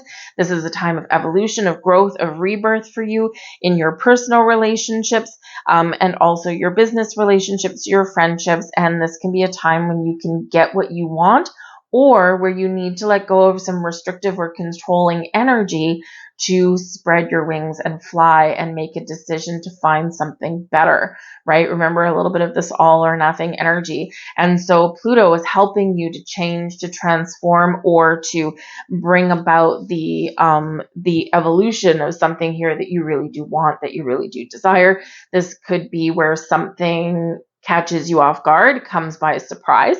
All right. And it could be a really good surprise. It could also be a challenging one. It could be something that kind of freaks you out a little bit, but may be really beneficial for you in the future. I mean, imagine, let's say you're single and you're looking for love, and then all of a sudden you find the person that just kind of checks all your boxes, right? And they come out of nowhere, which is quite often how things happen. Then it's like really exciting on one hand, but also kind of freaky on the other hand, right? So don't let your fears get in your way. Trust your instincts, whatever your situation happens to be. So there's big, big changes that are here for you, that are available for you. But the King of Pentacles, commit to yourself, commit to your journey, believe in yourself, take things one day at a time, and you will get to where you want to get to. You will achieve your goals and your dreams, whatever that looks like to you. The King of Pentacles is a leadership energy. It's an energy of success and maturity, right? So with this energy, you could really have your sights set on, a bigger, better, brighter career. And in the King of Pentacles energy here, this is like that lead player. This is someone who makes a good amount of money to bring stability and security for the long term. So if you are perhaps, because we do have 10th house energy here for you, which is all about your career, your reputation, all that kind of stuff. If you are in that situation where you're not getting paid what you're worth, or you feel as though you've hit that proverbial glass ceiling, right? Then this is where you're setting your sights onto something a lot better, right? And yes, it's scary. Okay, Eight of Swords. It's scary, but you need to release those restrictions. Quite often, we do feel closed off or stuck or trapped a little bit, right? And it's quite often because our own fears and worries and doubts, we've done something to ourselves, or we've convinced ourselves that there's no way forward. But I do feel here, because we do have this restrictive energy with the Eight of Swords, that some of you are in a situation, whether it's a commitment level in a relationship, or whether it's your career or money prospects here, where there's something here that you're feeling stuck, right? You're feeling restricted here. And, this can be that maybe you just need to talk about something. You need to get something out in the open, and there might be change available for you, right? But maybe, how sometimes, your bosses, they might if there's like a job opening for you somewhere or a job opening anywhere in your company, right? And your boss may be kind of oblivious, because all bosses aren't exactly forward thinking, and they may be oblivious and they might not handpick people to fill the positions that are opening up. They might wait for people to come to them. So if that's the case for you there, you might find that you're missing out on opportunities, and this is like really kind of keeping you stuck where you are. But have you spoken up? Have you advocating for yourself? Does your boss know that you want to advance in the company, right? So this is the kind of thing that can come up with the Eight of Swords. You might be restricting yourself in some way, all right? But you are being very encouraged here to break down the barriers, break down the walls, whatever your situation happens to be. Commit to your journey ahead and know that you can get what it is that you want, right? You can find that path forward that it is that you want, because the King of Pentacles can certainly bring in all of that, right? So we just need to remember that sometimes the Eight of Swords, we can be our own worst enemy and we can stand in our way. But I do feel like here there's this big shift and this big change for you here in this regard. So better times ahead, onwards and upwards you go. All right. If you are single, by the way, looking for love, the King of Pentacles can be somebody who is very stable, very solid, very secure. They might look a little bit boring on the outside sometimes, but I feel that there might be a little bit of a passion that runs deep. They could be someone very good with money. They could be a banker. They could be a real estate broker kind of thing. They could be, someone that's really good with money. An accountant, perhaps. They're not always good with money, though, but it could be, right? But someone who's maybe very successful, right? But they are solid and stable, and they're not afraid of commitment. So that's the kind of person you're looking for. That can be really positive for you. That's also about you and your journey. So I'm going to leave all that there for you guys. I hope there was something here for you. I thank you for watching, and good luck in this new moon. We're moving on now to Virgo. Hello there, Virgo, and welcome to your new moon in Aquarius reading. So this is occurring in your 6th astrological house. So some of you at this time may really be having a look at your day-to-day routine, your health habits, your eating habits, your physical activity could be coming into play here as well. The 6th house really does focus on our health, our happiness, our healing, our well-being, our fitness, service to others, daily routines, and of course our pets as well. So in the new moon energy, perhaps some of you are getting a new pet. You might be trying to make some significant changes in your health habits. So maybe you're trying to lose weight, or at least get a little bit more physically active. If you're in the northern hemisphere, of course, we are just coming out of winter. But sometimes, in this energy, this is a great place to set some intentions, to set some goals. But because we do have this square with Uranus in your, where are we, in your 9th house, right? This can be where maybe you're having a little bit of a challenge turning your ideas of what you want to do, what you want to change, how to do things a little bit healthier or better, what you need to heal. There's a little bit of a challenge, a little bit of a back and forth there into turning those ideas into reality. So you may need to really kind of take a step back a little bit, maybe make a practical plan, a practical approach. Your 6th house is ruled by Mercury, right? So matters of the mind, and it is Virgo energy coming in here. So Virgos are quite known for being very practical, very down to earth, and for having a little bit of a plan, right? So, what practical steps can you take to achieve your goals? Maybe knock them down into smaller, more attainable goals. So if you were in a position where I want to lose 50 pounds by June. Well, that's a daunting task, right? So perhaps you break it down into weekly goals, right? Just one of those examples, those little small changes that we make, whatever that happens to be for you, can have a really big impact. So this can really help you with kind of that back and forth energy.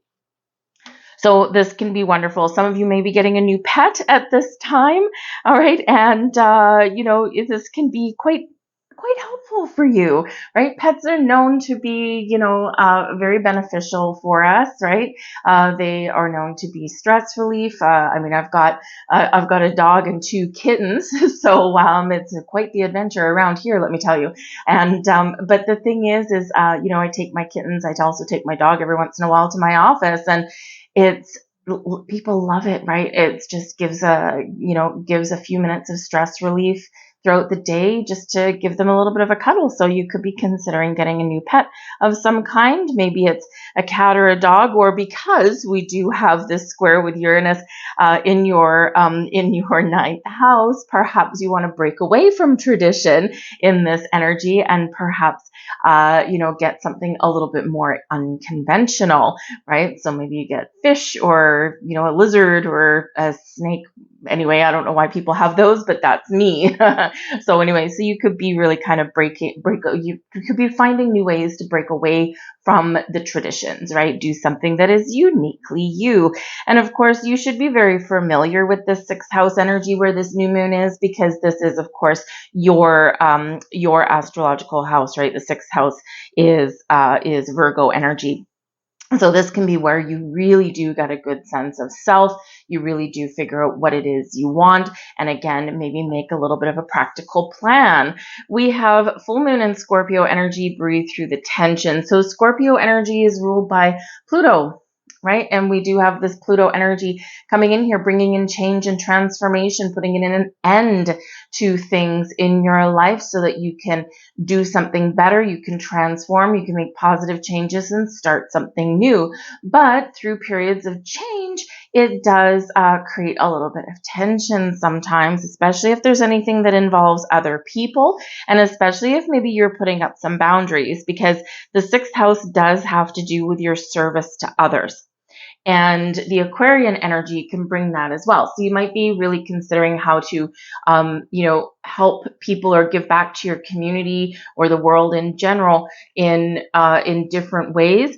But some of you as well, you might also be taking a new approach, because if you've been in a situation where perhaps you are always helping other people, now might be an opportunity for you in a time where you want to focus on you, focus on your personal goals.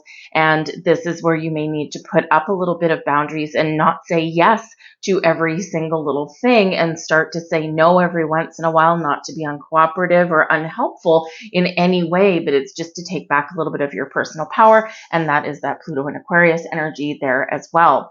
So, but whatever changes you're looking to make, whatever it is that you are, trying to transform in your life, it does bring about a little bit of tension sometimes. And so breathe, right? A little bit of breath work can really help you to relieve a little bit of stress. We have the hawk energy coming in here for you guys, and this is your message from Pluto. So hawks are predators.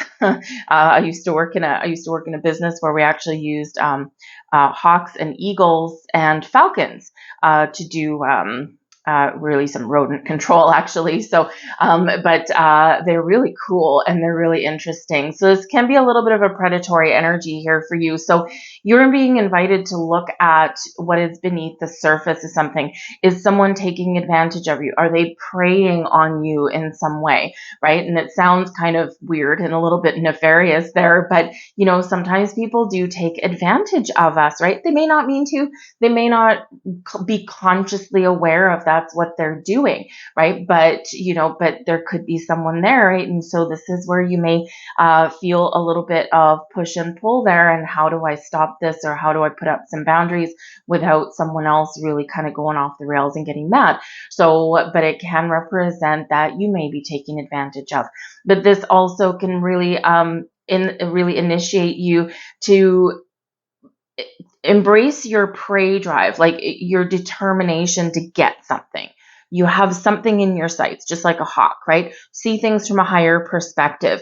You have something in your sights. And then just like the hawk, right? What do? You wait for the right opportunity and you swoop right in and get it, or you achieve your goal, right? So, this is really about looking at that big picture, zoning in on something there, and then going for it, and then getting whatever it is that you want. This can also be where you do use your intellect to put a plan in place or to make some changes, right? Sometimes you have to take a smart approach at things. Hawks themselves, right, birds of prey, they don't actually waste any energy. They wait for that perfect moment, that perfect time. But the hawk can also bring clarity to your situation as well, and a higher perspective. Some of you could be getting some messages or an epiphany moment at this time.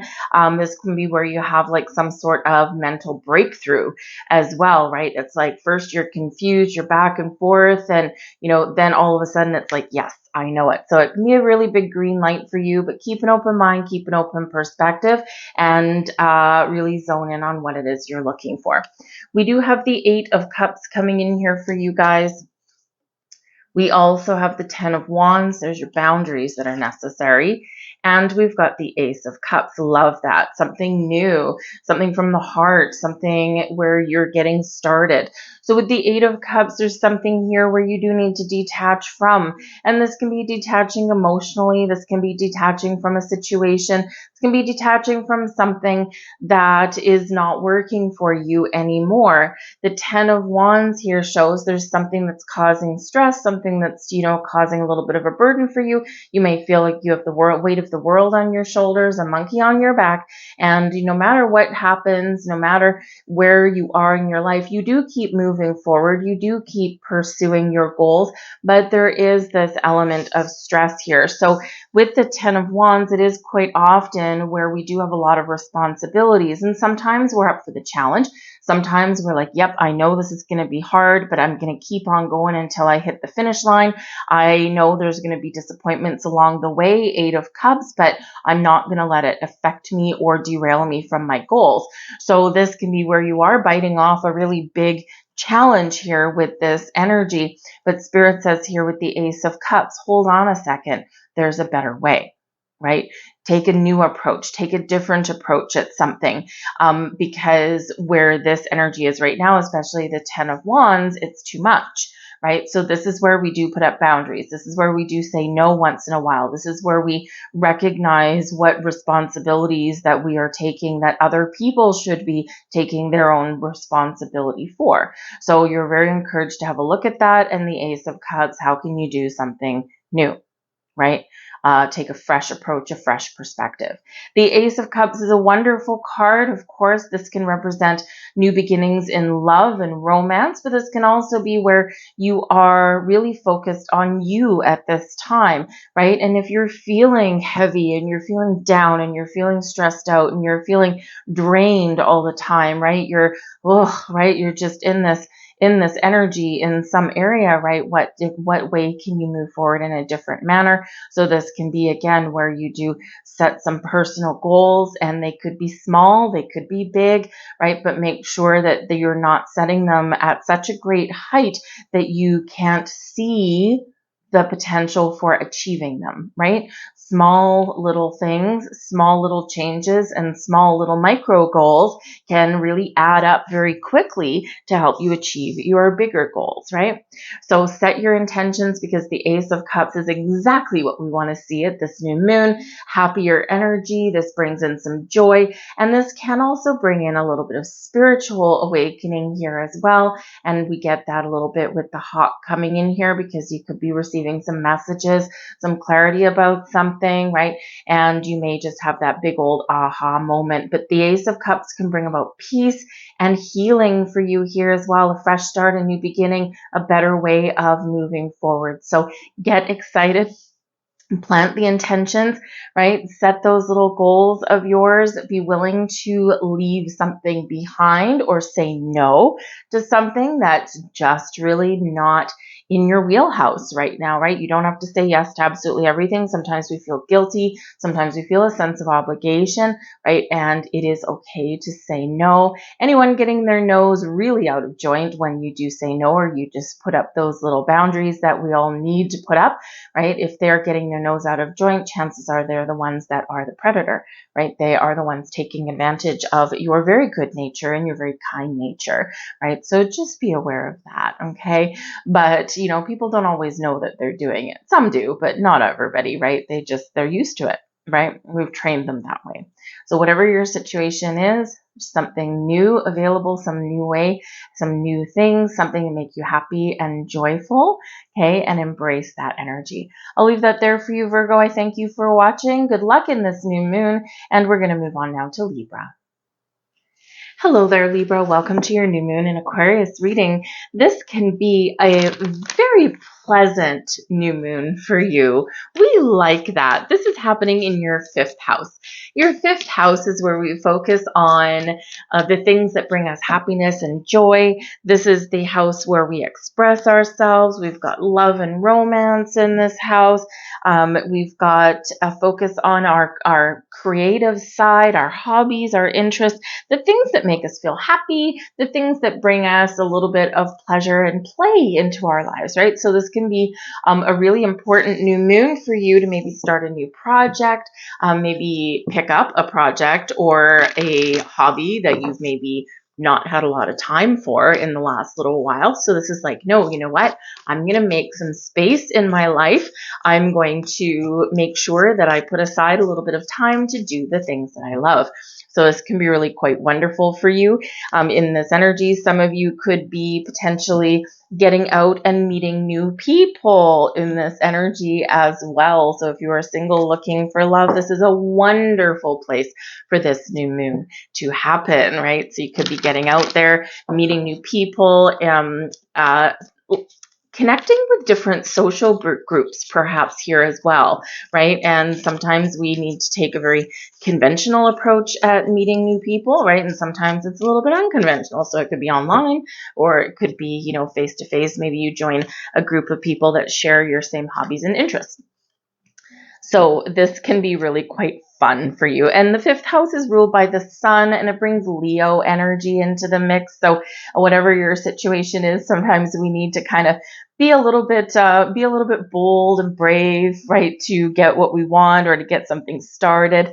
And sometimes we kind of just need to take a little bit of a gentle approach, be kind to yourself, and have a good time, whatever it is you're doing.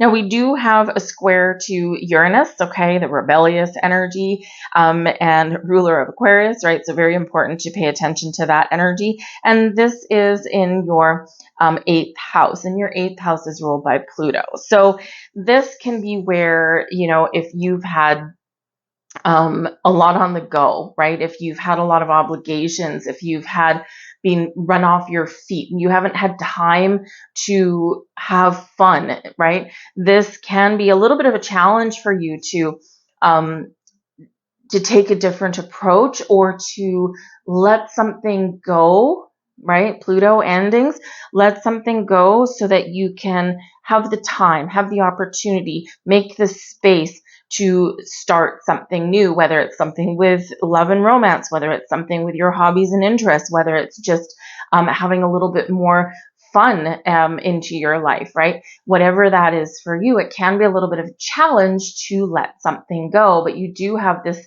kind of rebelliousness about you at this moment with that, with that 8th house energy.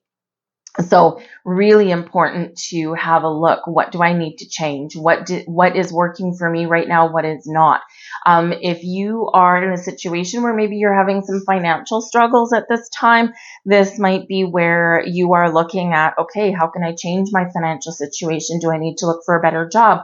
Do I need to stand up for myself and demand that raise that I've been promised for the last 2 years that someone hasn't delivered on, right? So you could be making some significant changes in your career path or in your spending habits, right? So that you can free up time or money to do the things that you love, right? And that's not always the easiest thing to do, but it is possible, right? I do feel here that because the 8th house, where you do have this squaring energy, if you are in a relationship or anything right now, you may really be experiencing a little bit of a challenge or some conflict with your shared resources, your finances that you share with another person.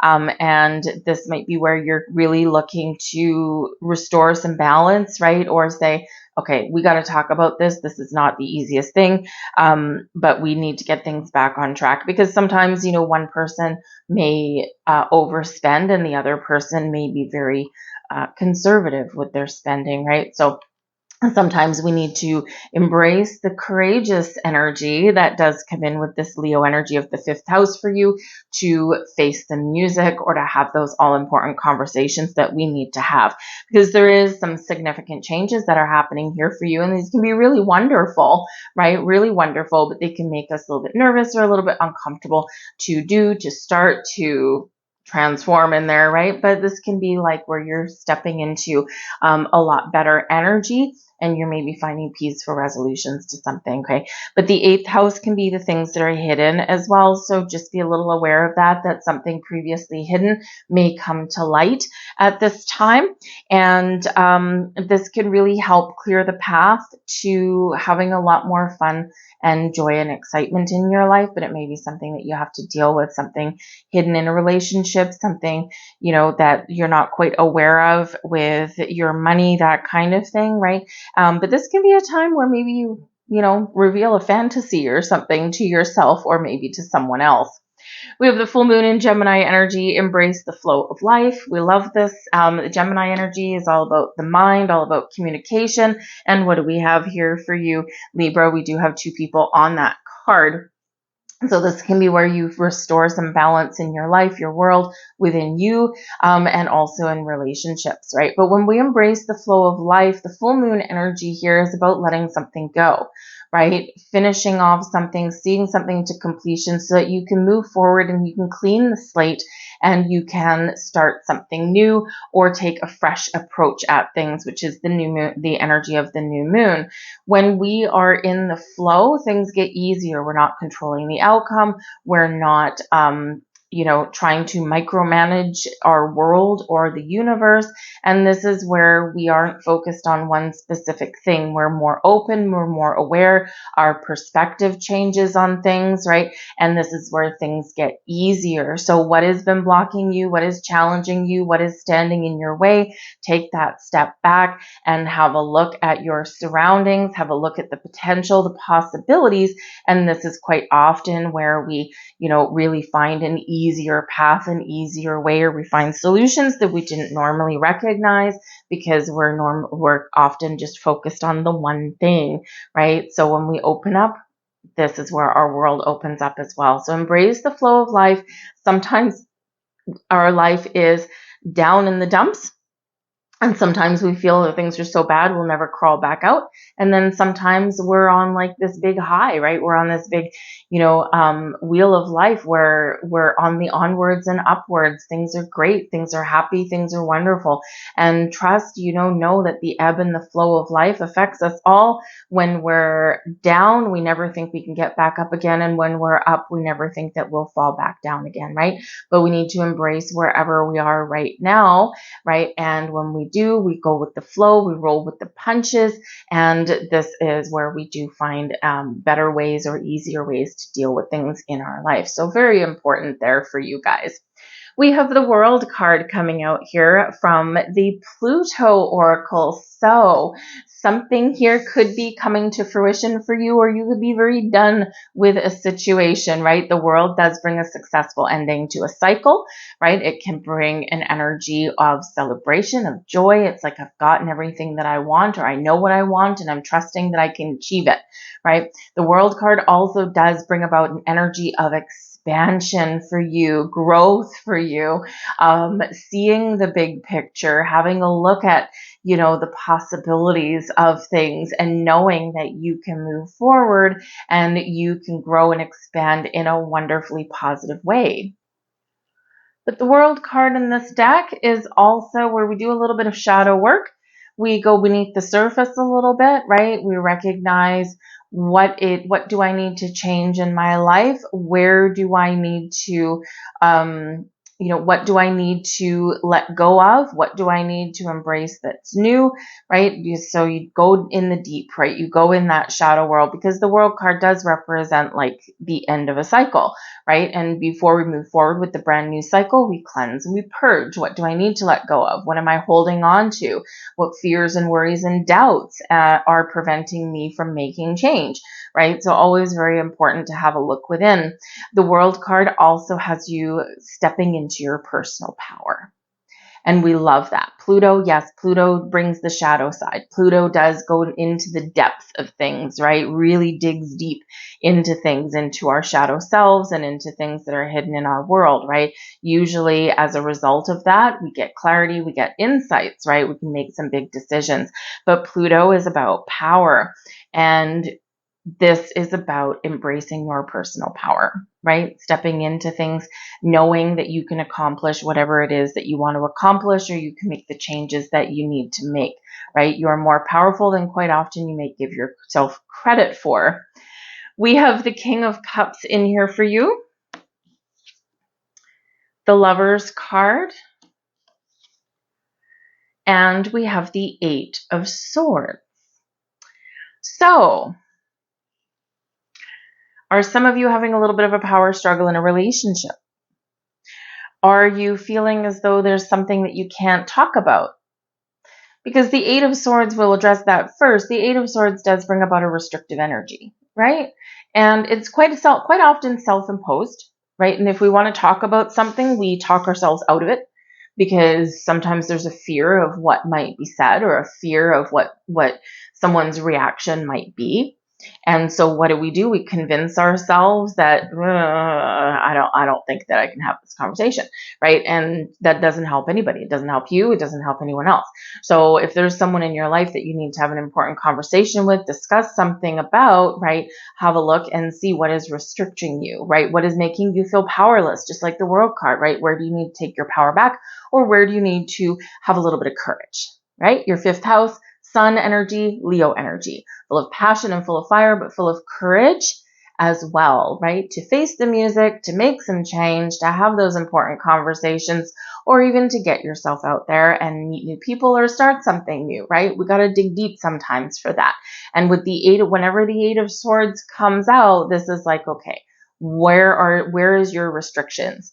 Is it external or is it internal? Because this is quite often internal, right? Where we do have a little bit of hesitation. We've got a little bit of fear, right? And so we need to kind of take that step back, right? Remember, step into the flow of life. This is not flowy energy. Okay. Step into the flow of life. But we do have the King of Cups and the Lover's cards. This is really, really interesting energy coming in here, and really is, quite symbiotic with where this moon is landing for you in your astrology, right? The fifth house, all about matters of the heart. So doing the things you love, King of Cups, embracing some fun and joy in your life, right? King of Cups can do that. This is an energy, this can be an energy of you, right? When you make a decision or when you do something, right, you will succeed. The kings are leaders. They take the lead, they take charge, right? About you taking charge of something here, your power, right? This is, the kings are leaderships. They take charge. They also master something, right? So there could be something here that you're really good at, that you're really talented at, and it could be a little bit of a surprise. Maybe there's something you're always been interested in, right? Maybe you want to learn a musical instrument, or you want to learn to paint, or perhaps you got some journaling with this Gemini energy showing up for you here as well, right? Communication or the mind.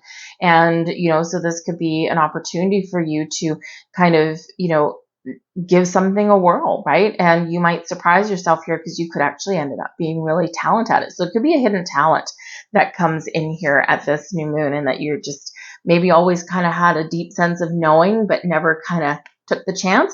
And this might be where you do that, right? And you might do it in secret. Okay, you might do it in secret for the first little while, and then kind of share with people what you're up to, right? So maybe take guitar lessons in secret or something like that. If you want to learn to play the drums, I don't think you can keep that a secret from anybody. You probably wake up the neighborhood, right? But the King of Cups can also represent some very important things going on with relationships here as well. The King of Cups can be somebody that you know, or someone that's already in your life. The Lover's card, right? Soulmate energy quite often, but this is Gemini energy as well, and we've got the full moon in Gemini. So there could be something here where you're making a very important decision about a relationship, because we do have romance and love affairs in the fifth house, and then we've got something hidden, right? So there could be a surprise meeting for some of you here. There could be a proposal, a proposition for you here in some way, an invitation. Perhaps this can be because it's can be an exciting house for you, right? You could be getting an engagement proposal or entering a higher level of commitment, and it's a very important choice to make. With the Lover's card, used to be called the choice, right? We really connect with ourselves. We really kind of think about something, right? What does your heart tell you? And then we make a very important choice that does affect our heart, our emotions, right?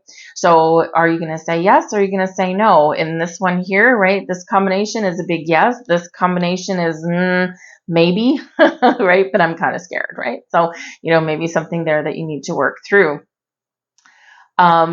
The Lover's card here can also represent your connection with your higher self, finding the balance within, right? Knowing what it is that you want and recognizing your power to change or to exercise a little bit of free will. Again, some of you could be meeting a new friend, a new lover, or you could be focused on really resolving some issues within a relationship, especially if there's something here. This Eight of Swords, is a little bit of a warning. It's not a huge one, right? But it's something that's very hesitant about, about something here. So I would say here that if you are finding yourself a little bit back and forth energy, a little bit of back and forth, do I want to move forward with this relationship if you're already in one?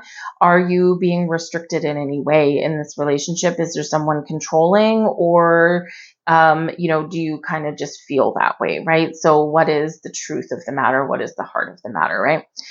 Sometimes we just don't let ourselves shine, right? We kind of keep certain aspects of ourselves hidden in relationships. So this might be where you make a decision, you make the choice, Lover's card, to really show your significant other or your friends your real you, your true self, right? So this can be quite liberating for you in this energy as well. But I do feel like there's some wonderful things going on. There's some great energies coming in here for you guys. Get out, have some fun, try something new, do something that excites you, and really embrace that power, that inner strength that you have to make the change that you can do the things that you enjoy, right? Sometimes it's a process, sometimes it's instant. All right. I'll leave that there for you guys. Good luck with this new moon. We're going to move on now to Scorpio. Hello there, Scorpio. Welcome to your new moon in Aquarius reading. Now, this is happening in your fourth astrological house. So this could be very focused on your home, your family, the foundations you've built in your life, the things that make you feel safe and secure, and things that are maybe you keep private from your, in your private life, right? So you don't necessarily share everything with people.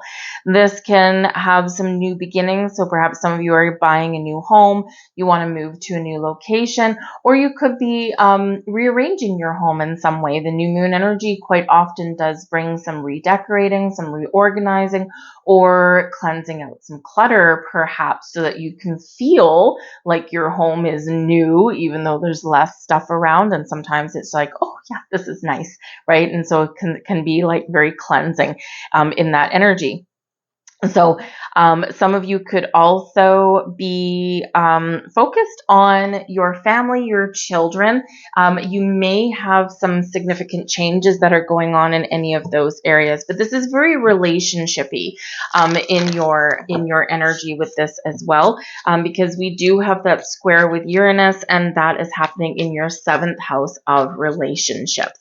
So with your fourth house, right, this is someone close to you. You could be, maybe you've been back and forth on an issue with someone. Perhaps there's something that you need to resolve, right? This can maybe potentially bring about some breakups and shakeups, especially considering Pluto, right, can bring endings, Aquarius can bring freedom, and Uranus brings rebellion, right, and which can break away from things that that aren't healthy for us anymore, things that we don't want anymore. So this can potentially really shake things up in your relationships with this, but with the new moon in Aquarius, it frees you from something, right? And it brings you back into a position of strength and personal power in a positive way, right? So, this can be just breaking away from an issue within relationships or within your home and your family. And this can be where you resolve something, right, in this, right? So, and it's just that sometimes we need to have a little catalyst moment to clear the air, right? And to let go of something once and for all. It's like, okay, we've dealt with it. We're done with it. Let's move on. Let's move forward. So you could have some significant transformations in those relationships. The seventh house of relationships can also have to do with business relationships as well, partnerships of all kinds. And again, this can be where you're really having a look, what relationships in my life are working for me right now and which ones are making me feel on edge. And if there's some relationships that make you feel on edge or where there's like a imbalance of power per se, then you may be really looking at things here and saying, okay, can we fix this? Can we move forward? Is there potential? Is there possibility? Or do I need to let something go, right? Can we transform? So you might have a second chance at something here, okay, but you could have, a new beginning as well, right? So new house, new home, new relationships, new business contacts, new business partnerships as well. But for some of you, it's a focus on balance, right? Focus on balance and healing here also. And especially if maybe with your fourth house energy, the moon is comfortable in this fourth house, right? It's Cancerian energy. And, this can be where, if you aren't spending a lot of time at home, or if you do have that job that, is like all consuming, this might be where you really take in that step back. What new things can I do to ensure that I can have a better home, better surroundings, better neighborhood, or that I can spend more time with my home and family, right? Just restore the balance of life there. And sometimes it's easier said than done, but wherever you set your intentions, wherever you set your goals there, you might have that opportunity to do that. I will say that there could possibly be in this house, there could possibly be a surprise pregnancy along the way, just saying. Okay, so if you are not looking to start a family or add to it, then maybe take the appropriate precautions here. But it could be like quite the surprise, right? And it could be something that you've been working towards, or maybe someone in your family has been working towards, and maybe they're about to give up, and all of a sudden something changes, or they may be a little bit, someone may take an unconventional approach at starting a family in some way, and this can be a positive thing, right? Children do come in with that fourth house energy. So if it's not you, it may be someone that but we can also just give birth to new things, new ideas as well, right? So let's get some more cards for you guys. All right. I do feel in this energy that if you are looking for a new job, there could potentially be one that does come out, and or that you may discover, and it may be something that you're kind of a little bit back and forth on, or maybe you've had some negotiation, right? And it could be one of those things where you're either called back to an interview multiple times, or you are negotiating and you start to feel like, I don't know how well this is going. I think maybe I'm being too aggressive, or I'm asking for too much, or maybe not enough, right? So there could be some negotiation, some back and forth. It could be very positive for you, or it actually could lead you down a different path, in a different direction, right? And sometimes that's just what we need. A door may close, but another one is set to open. With full moon and Cancer energy, let your fears dissolve. So this is actually quite significant for you. This new moon is in your fourth house. It's ruled by the moon, ruled by Cancerian energy, and you've got the full moon and Cancer card. So full moons, yes, this can be an ending to something. Full moons can also bring something to fruition, right? So sometimes in order to make something happen, we've got to make change or let something go.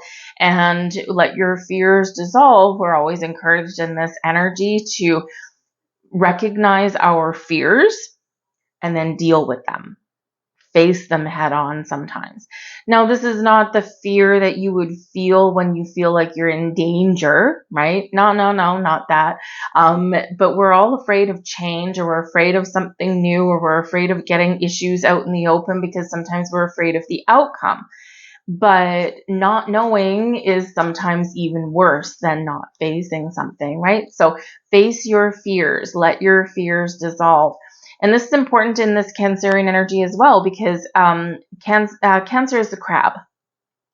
And crabs, when they walk, they don't go straight forward, right? They go side to side, right? So if you've been side to side on an issue, or you've been dodging something, okay, this is where you are going to feel a significant shift here, and you're going to deal with something head on, face something head on, or make a straight beeline to achieving whatever it is that you want to achieve, or resolving what you want to resolve. We have porcupine energy coming in here. Oh, prickly, right? The porcupine is showing that there may be something in your world right now, and this could be something internally within you. This can be something in a relationship in your home, something with your business partnerships, your personal partnerships here, right? Where there is a little bit of this thorny, prickly kind of energy.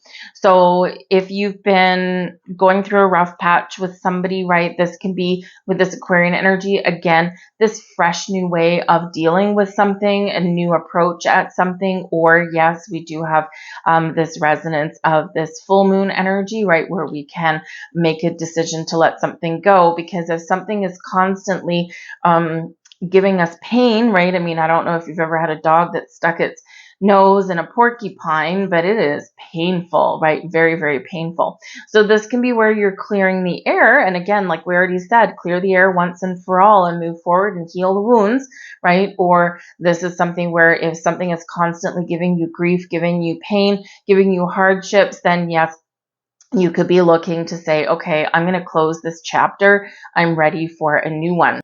Now, interestingly enough, the porcupine, as prickly and perry as it can be, porcupines are very curious creatures, and the porcupine can bring in ancestral wisdom as well.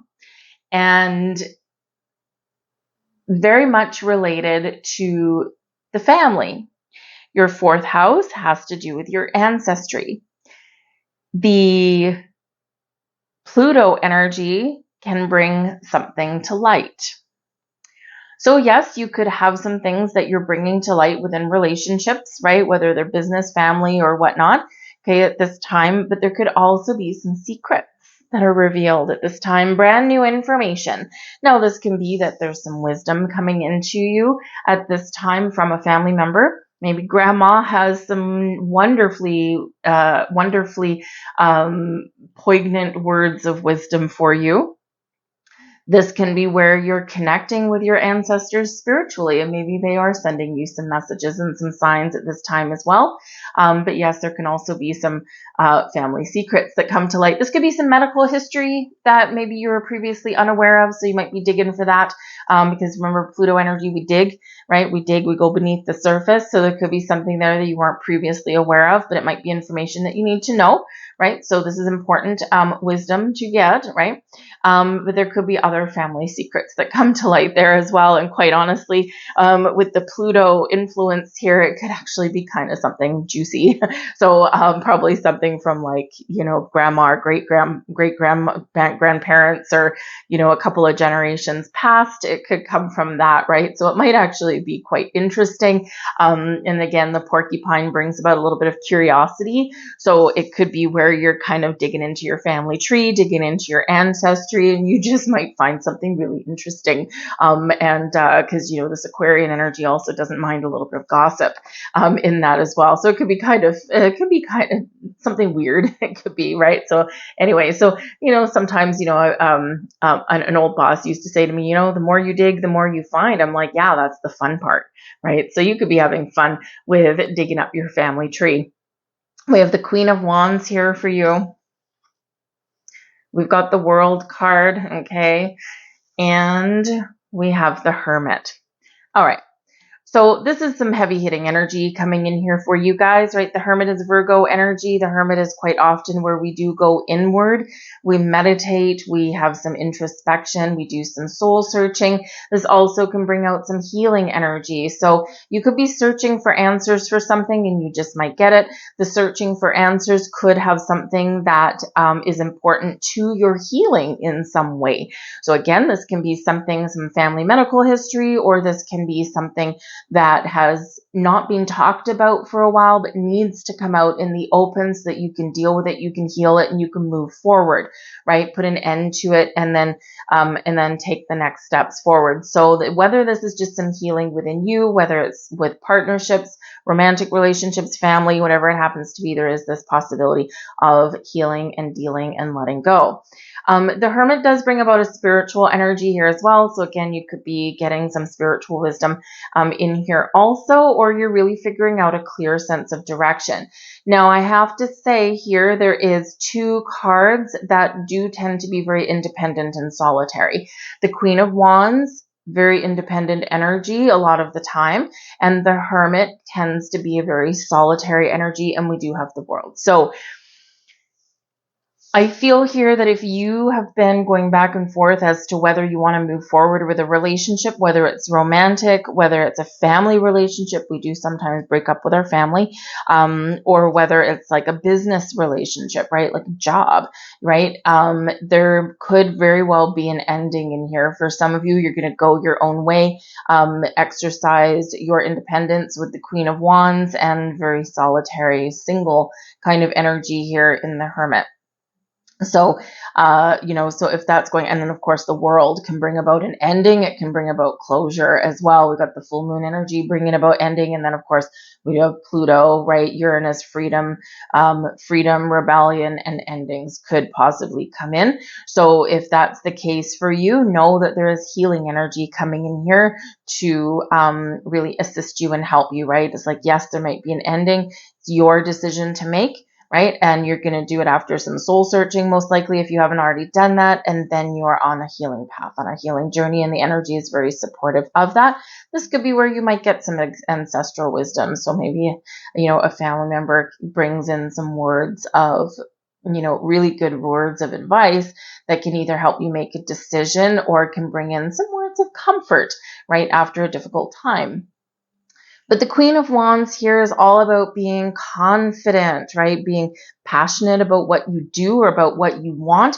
And the Queen's energy, the Queens are usually very open and very receptive and, listening, right? That kind of thing. The Queen of Wands has a little bit extra firepower in there, right? It's a little bit of fiery energy. So passions run deep, right? So you could be motivated to make change, whatever that looks like to be. You could have something exciting going on.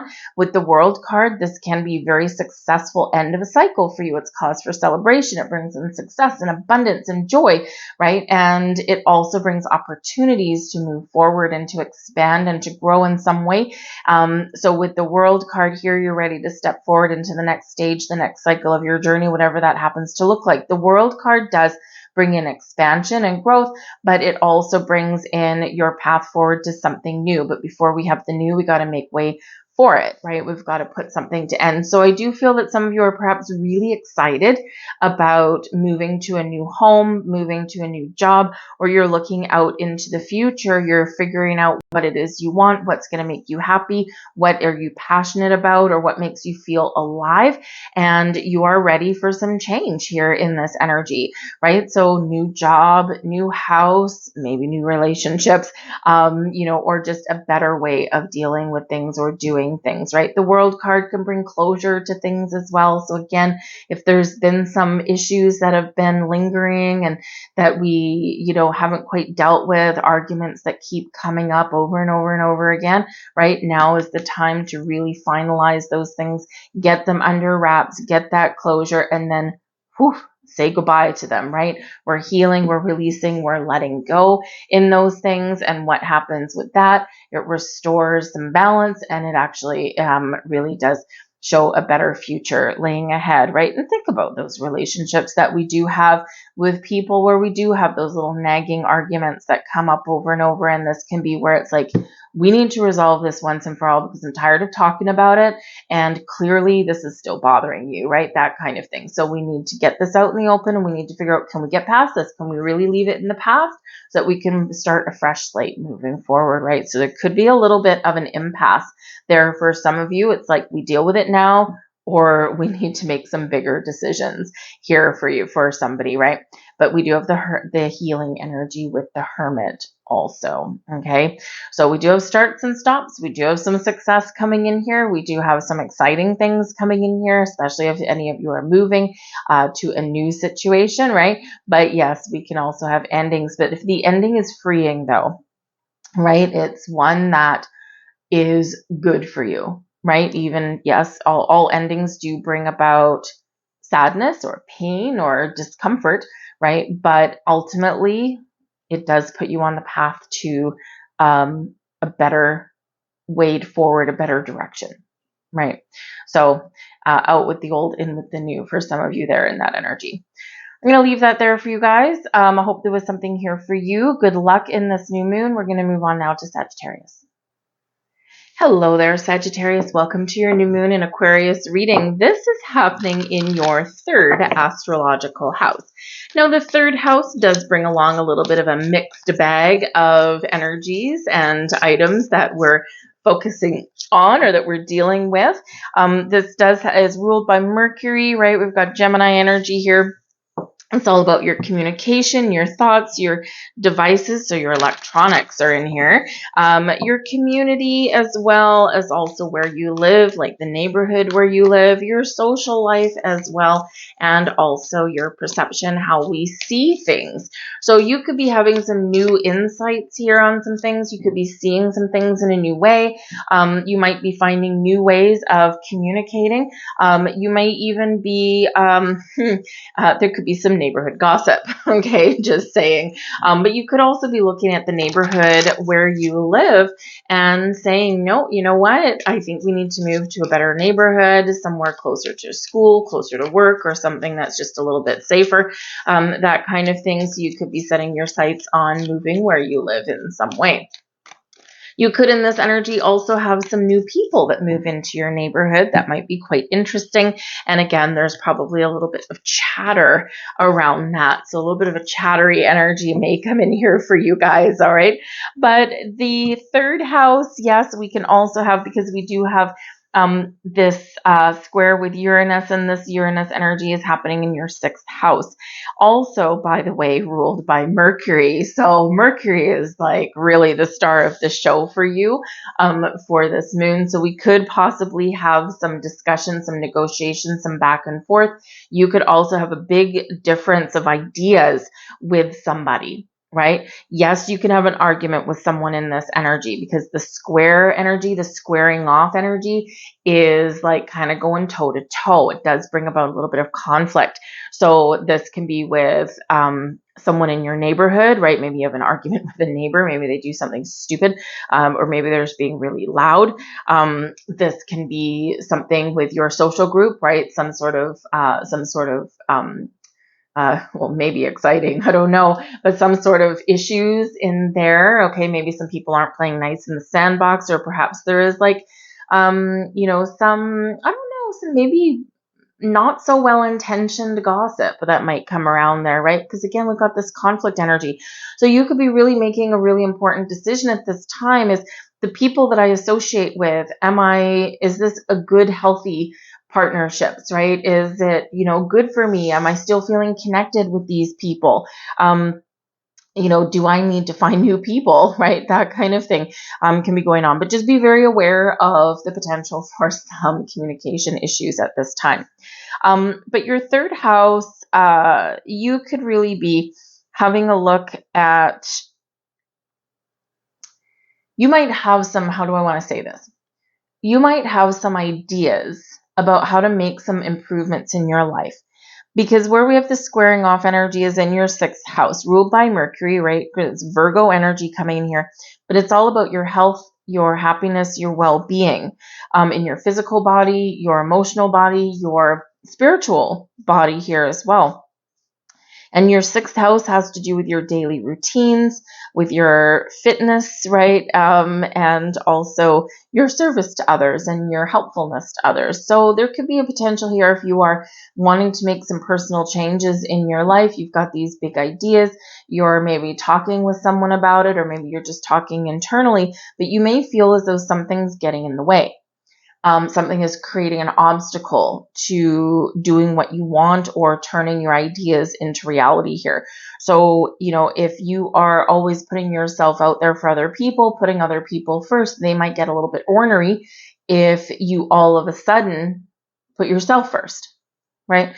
And this can be if it's someone close to you, right? Then, hey, well, maybe there's something here that needed to come out in the open anyway, right? Especially if they're upset that maybe you just don't wait on them hand and foot, that kind of thing, right? It's like, fend for yourself for a little bit. I'm going to the gym for an hour, right? Or no, we're going to have salad and chicken for dinner tonight because we're eating a little bit healthier. If you don't want it, you can go out and get something else, right? So you could have a little bit of issues there as well. Make sure you do watch your emails and things at this time. Emails, text messages at around this new moon may not necessarily be the best way to communicate. Face-to-face might be better because of course, your third house does have to do with your electronic devices, or your computers, your cell phones, that kind of thing, and your communication. So your emails, your text messages, things like that. And with this conflict, with this squaring off energy with Mercury in your sixth house, there's a potential for something to go a little bit sideways. So unhealthy communication, or someone may misconstrue what someone is trying to say, and this results in a little bit of an argument. So this can be a little bit of a challenge. Some of you are looking to change how much time you spend on your devices. If you are in a workplace where you get a lot of emails, right? I'm in one of those in my muggle job, in my day job, and man, oh man, the amount of emails I get is just insane, but I do not check them at home. I do not check them on the weekends. I don't care how many are there. That's my time. That's my space. And I am just not going to do it. So if you're one of those people where maybe you get up in the morning, you have your cup of coffee, and the first thing you do is you turn on your phone, and then you all of a sudden start checking work emails. And then maybe in the evenings, you got that same thing going on. So you might be, wanting to change up and switch up how much time you do spend checking your work, because you're not switching off, right? Another thing to watch out for with this as well, just because we do have some conflict there, is potential for some emails or text messages to go missing. So check your spam folder at this time, can be very important for you. But yes, I do feel that you are looking to maybe make some changes in your daily routines, that kind of thing. But there's something that you need to work through, or something that you need to talk about, or maybe something that you need to let go of, make a little bit of a sacrifice to focus back on you. And of course, with the third house representing your social life, right? And your sixth house energy, we've got a conflict there with your daily routines, your health, happiness, your fitness, your well-being. Maybe you are looking to kind of spend a little bit less time out socializing and focus back on getting yourself healthier or making better choices, right? Especially if this involves drinking, or you may be overeating and that kind of stuff. You maybe want to get a little bit healthier, or you just want a little bit more time for yourself, right? Sometimes our social engagements can get out of hand, but I think that some of you might be opening yourself up to the possibility of getting out and meeting new people or forming new friendships as well. We have Capricorn energy, unleash your kindest self here. Okay, so number one, whatever situation you're dealing with, whether you're resolving conflict, whether you're communicating with people, you're expressing yourself, you're voicing your opinions, whatever it is, right? Make sure that you are kind and considerate. It's not always easy, especially if there's like some tensions running high, right? But kindness and compassion will never leave us with regret, right? So, it's like bite your tongue, try not to say anything that you can be actually very hurtful, that feels really good to say in the heat of the moment, but then instantly brings you a pang of regret. Sometimes, right, we just count to 3 before saying something back in a heated retort, right? So that can be a very important message out there for you, just saying. But unleash your kindest self is also about being kind to yourself, being kind to others, right? Opening your heart, forgiving, healing, letting things go, taking the high road, right? Watching how you do speak to people or how you react to situations, but it's also about focusing on you. right? What are your personal goals? What are your personal dreams? What ideas do you have for yourself? What do you want to get started on? What do you want to change, right? Because you have that ability to do that. And we do need to practice kindness, compassion, and love and care towards ourselves as well. All right. So a little message there for you. We have the doe energy here. Oh, we all love a little doe. So this is very feminine in its energy. And it's also a very gentle energy, a very kind energy. The doe out of this deck represents being receptive, being open, leaving lines of communication open perhaps, or being open to someone else's perception, their ideas, right? That can be also receptivity and receiving messages, receiving communication, and receiving opportunities. The universe wants you to be open. This does bring about the possibility of new beginnings, the birth of something new, and so a new way to communicate, perhaps some of you are buying a new computer or a new phone, right? That kind of thing. You could, be moving to a new neighborhood. You could be meeting new people. Whatever it happens to be, this does bring about new beginnings, and it is a very fertile energy, bringing you something coming to fruition, right? Someone giving birth to something. So, it might bring about a little bit of a creative energy here as well. But the doe is a very gentle energy and a very kind energy. So again, no matter what you're doing, no matter what you've got going on, kindness, compassion will very much rule the day for you. Open your heart, okay, and it will help you along your day. We've got the King of Swords here, talk about communication. All right, we've got the Devil card there for you. Oh, no, sorry, the Death card there for you. Thank you very much. And we also have, where are we? The Three of Swords in reverse. All right. So here we go. There is some important conversation that you are having internally or externally that brings about some very profound change in your life. And this is where we can resolve issues, resolve arguments, where we can finally find a release. We can let things go and we can get on with our lives. This can bring about the healing energy. It can bring in a sense of renewal for you.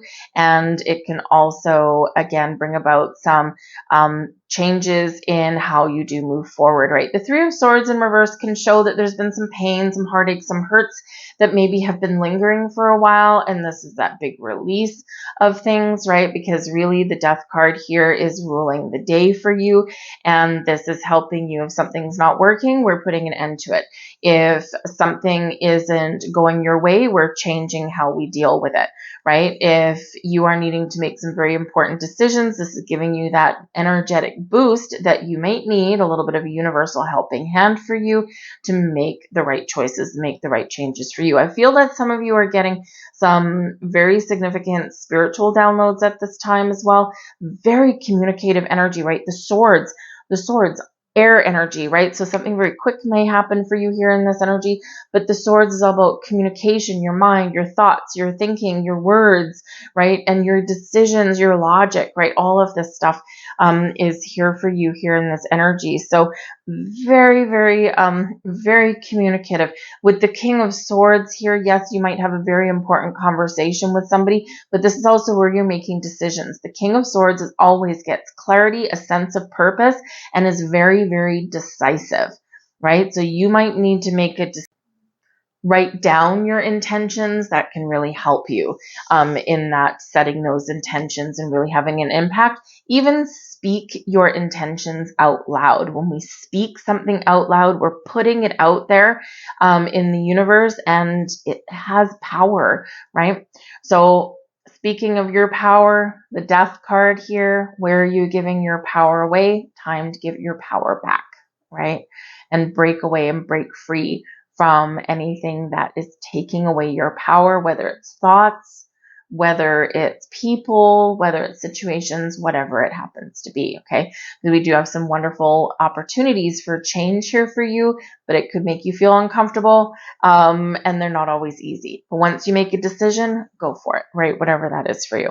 So very communicative energy, very matters of the mind, very much at play for you guys here. But once you make a decision, stick to it and you're good to go.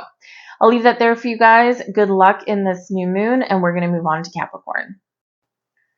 Hello there, Capricorn. Welcome to your new moon in Aquarius reading. Capricorn, are you ready to make some money? Plain and simple. This new moon is happening in your second house, and your second house is your money house. Brought to you by Venus and the energy of Taurus. So this is all about your physical and your material world. This is all about your work, your income, your money, your assets, the things you own, the things you value, and your habits also come in here as well.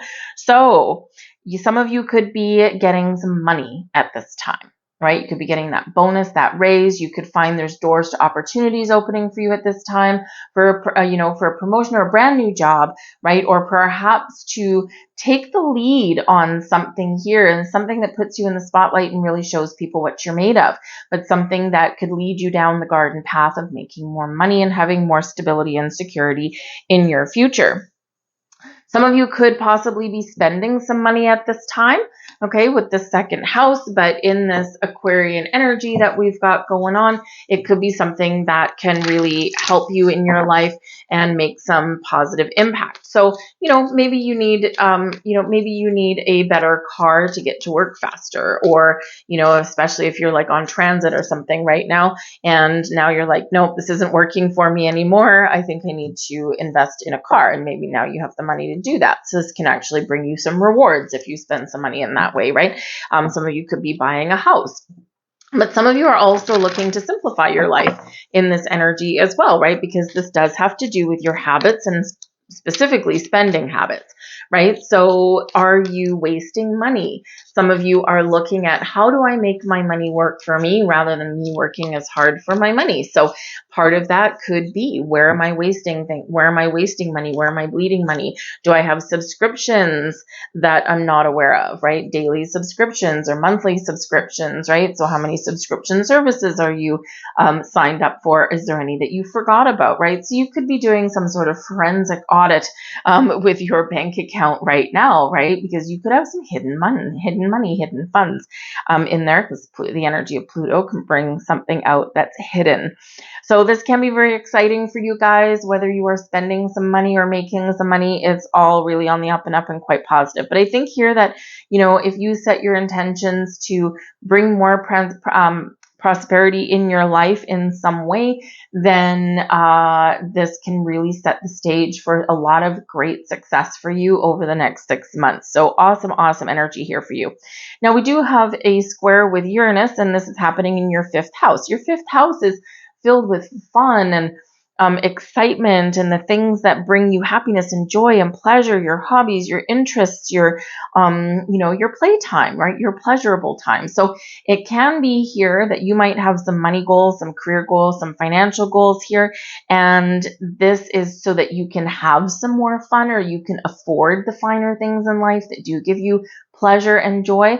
But this can also be that you've got some career goals, and where this conflict is here is that maybe you don't have a lot of time to get out and have fun. And you could also have a career or job right now where maybe you're working a lot of overtime, you're working more than one job, and you want to get yourself out of that burden, right? You want freedom from that, because life should be about balance, right? We do work hard and play hard at the same time.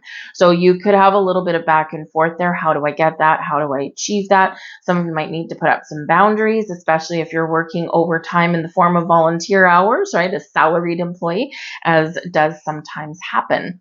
So whatever your situation is, you might really be working towards finding a healthier work-home life balance, that kind of thing. Some of you, if you are looking for a new job, it might not all be about money. Money is wonderful and puts a roof over our head, brings us some stability and security sometimes.